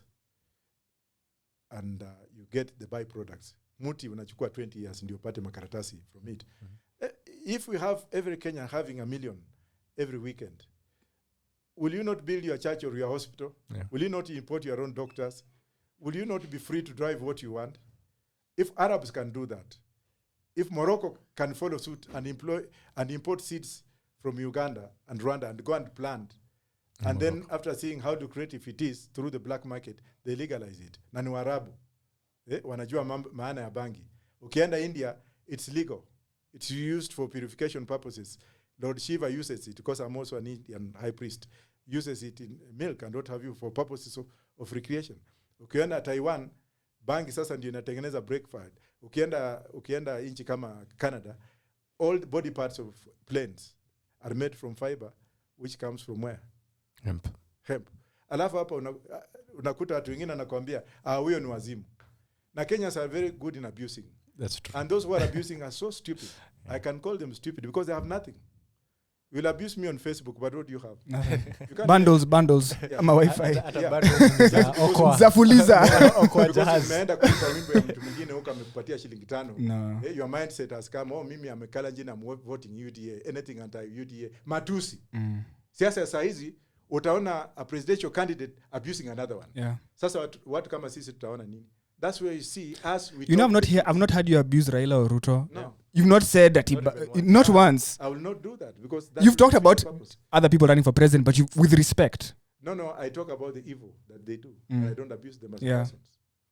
And I talk about Mm. the scandals. None of those people have spoken on corruption, right or wrong. None of them has come up to point at the ministers they appointed in Kenyatta No, government. they've not. People like Keter, who was minister for health, Yeah. for Energy. all those things that were happening in energy. Did you ever hear Keter issuing a ministerial statement?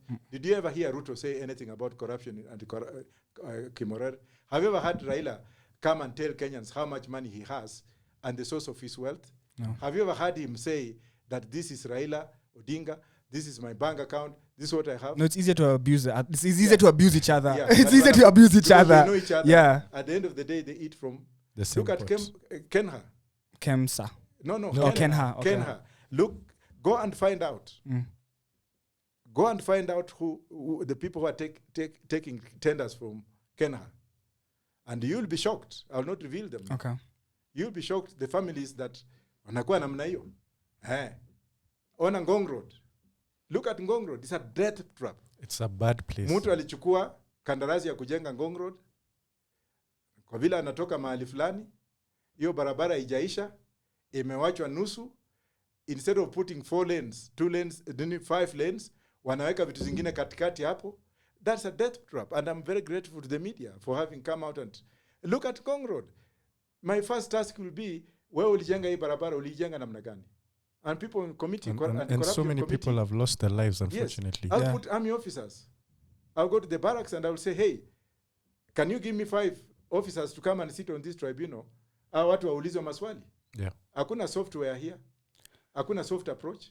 So I was talking to someone who works for the DPP, and they were explaining that in regards to cases, that they feel like their hands are tied in some scenarios. So there's a lot of people who feel, okay, the system is what is broken. Can we fix the system? Yeah, the only way to fix the system is by legalizing marijuana, doing the things I've said, and introducing death penalty. It is by death penalty. You can't fix them using software approach. So we can't build a jail for corruption. That won't help. Umepatikana, umeenda kotini, umejitetea, umefanya nini, rudisha mali kwanza. Rudisha ile umeiba. Ukitaka tuwe na usalama na wewe, there will be an amnesty. Bring it all and apologize in public. Nimerudisha, munisamee wa Kenyans. Kenyans will forgive you. That's true. Lakini ukileta upumbavu, kichwa ngumu, kutakuwa na tribunal na wajamaa wenye watakuwa pale ni jamaa majeshi ambao they don't play. Because these are Kenyans property that you have stolen. Utaenda kuleta malawyers wako wote, but you'll have to, and it will be an open court. It will be a public court. Yeah. An inquiry in public. We kuja utuambie. Uko na hizi nyumba umejenga zote. Let the bank accounts and everything. How did you manage? Yeah. My final question for you personally is, what scares you? Because as Kenyans, another sad thing that we do is we encourage people. Like, a lot of people are excited about your candidature, where we want, but some people might not vote. Some people might support you but not vote. I'd want to know what scares you and how can we support you? I would like to support you in what way I can. I have this platform, but like, what scares you and how can we help you? Because I don't want people to come and see you because they're like, hey, this guy is, because because you're different, people will look for you or they'll call you because we've never seen anybody like you. So I don't want you to be an enigma just to look at. I want you to go the whole 9 yards. Just vote. Okay. Nothing scares me. Nothing scares you. Nothing scares me. You're not scared of deep state. You're not scared of cartels. You're not No. scared of being nothing. Nonsense, all those nonsense. They will come and go. If Bokassa died, if Moi died, That's Kibaki true. has died. Museveni will die one day. I'll die. You'll die. All of us are People going to don't die. Look at history of those who have looted from governments like Romania. What happened to those families that looted for so many years? What happened in Haiti? Duvaliers family. What happened in the Philippines? Marcos family. What happened to the Gandhis?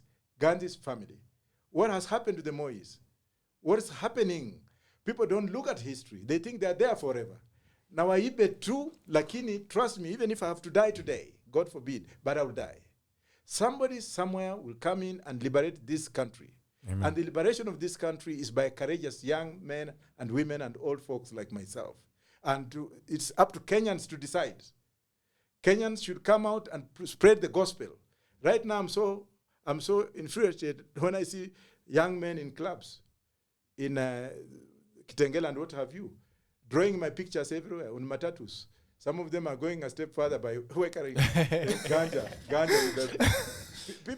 People are demonstrating. Yeah. Watu wamechora picha zangu kwa graffiti, and I'm like, if that is it, that's fine. Yeah. If that's what can make you happy, if you can look at me as somebody who is salvaged this country from this, fine. Lakini wasije wajidanganyisha wakisema kwamba huyu Wajackoyah tutamwendea. Huyu tukimpatia You're pesa. protected by God.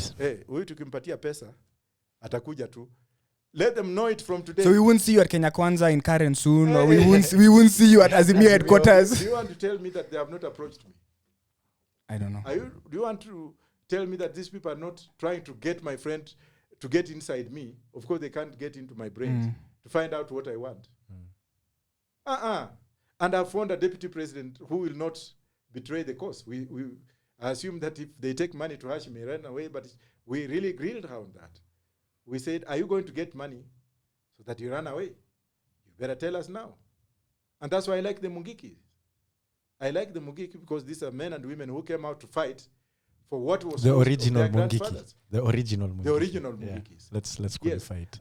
Well, the others can be, but people who come up in the open and say, we are not killing anyone, but we want our rights. Of course, the current whatever Mungiki, they were misused by politicians who later on again start blaming them. Yeah. So let people come out now, not tomorrow, not wait for. Let them start spreading the gospel. They can use my whatever if they want to, so that my picture can remind them of what where Kenya is at, and what we want. Okay.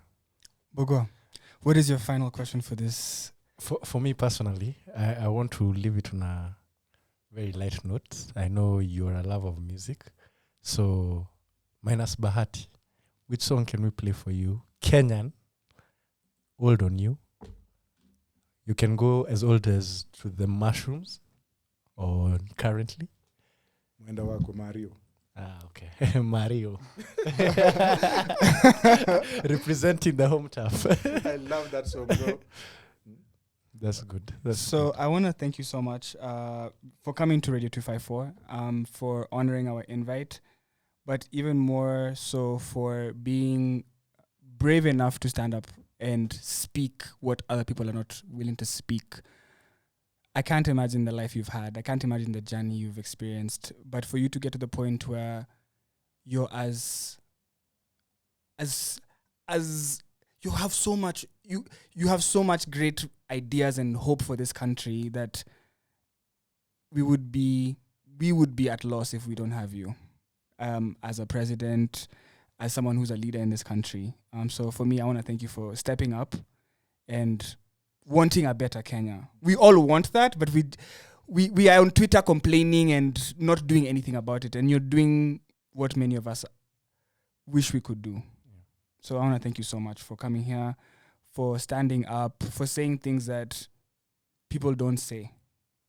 It's really inspiring. Imagine you grew up in a country where you don't think you can ever get out of poverty. You don't you think that you have your last name is not good enough. You live in a place where you don't think you can ever get out of your situation. And for us to see an inspiring story such as yours, where you've gone through so many different things and you're still willing to give more. Why? My question is why? Because I'm like, it doesn't make sense, but it makes sense. So thank you so much. I really appreciate you. Yes, I would also like to take this opportunity to thank you. And also to tell those listeners that nothing is permanent. No situation is permanent. Amen. I'm here to tell you who is light in the bottom of your life.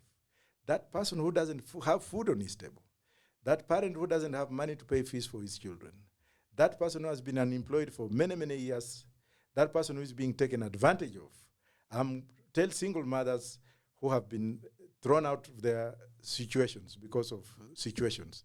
Those who are actually on the streets at night selling themselves for purposes of taking care of their families, paying school fees for their loved ones. Those students who actually go out in the cold to look for a living so that they can survive. I'm telling you that no situation is permanent. Amen. Don't be lied upon. Have your own meanness in you. meanness in you, which means that is me and myself and my God. In that, if I pray and do it, if people like Professor Wajackoyah have reached the highest ladder in this world, amen, Amen. nothing is impossible. And with God, All things are everything possible. is possible. Amen. Amen. Tunakuja kusanitize State House. Wait on it. Good night, world. Thank you Good so night. much.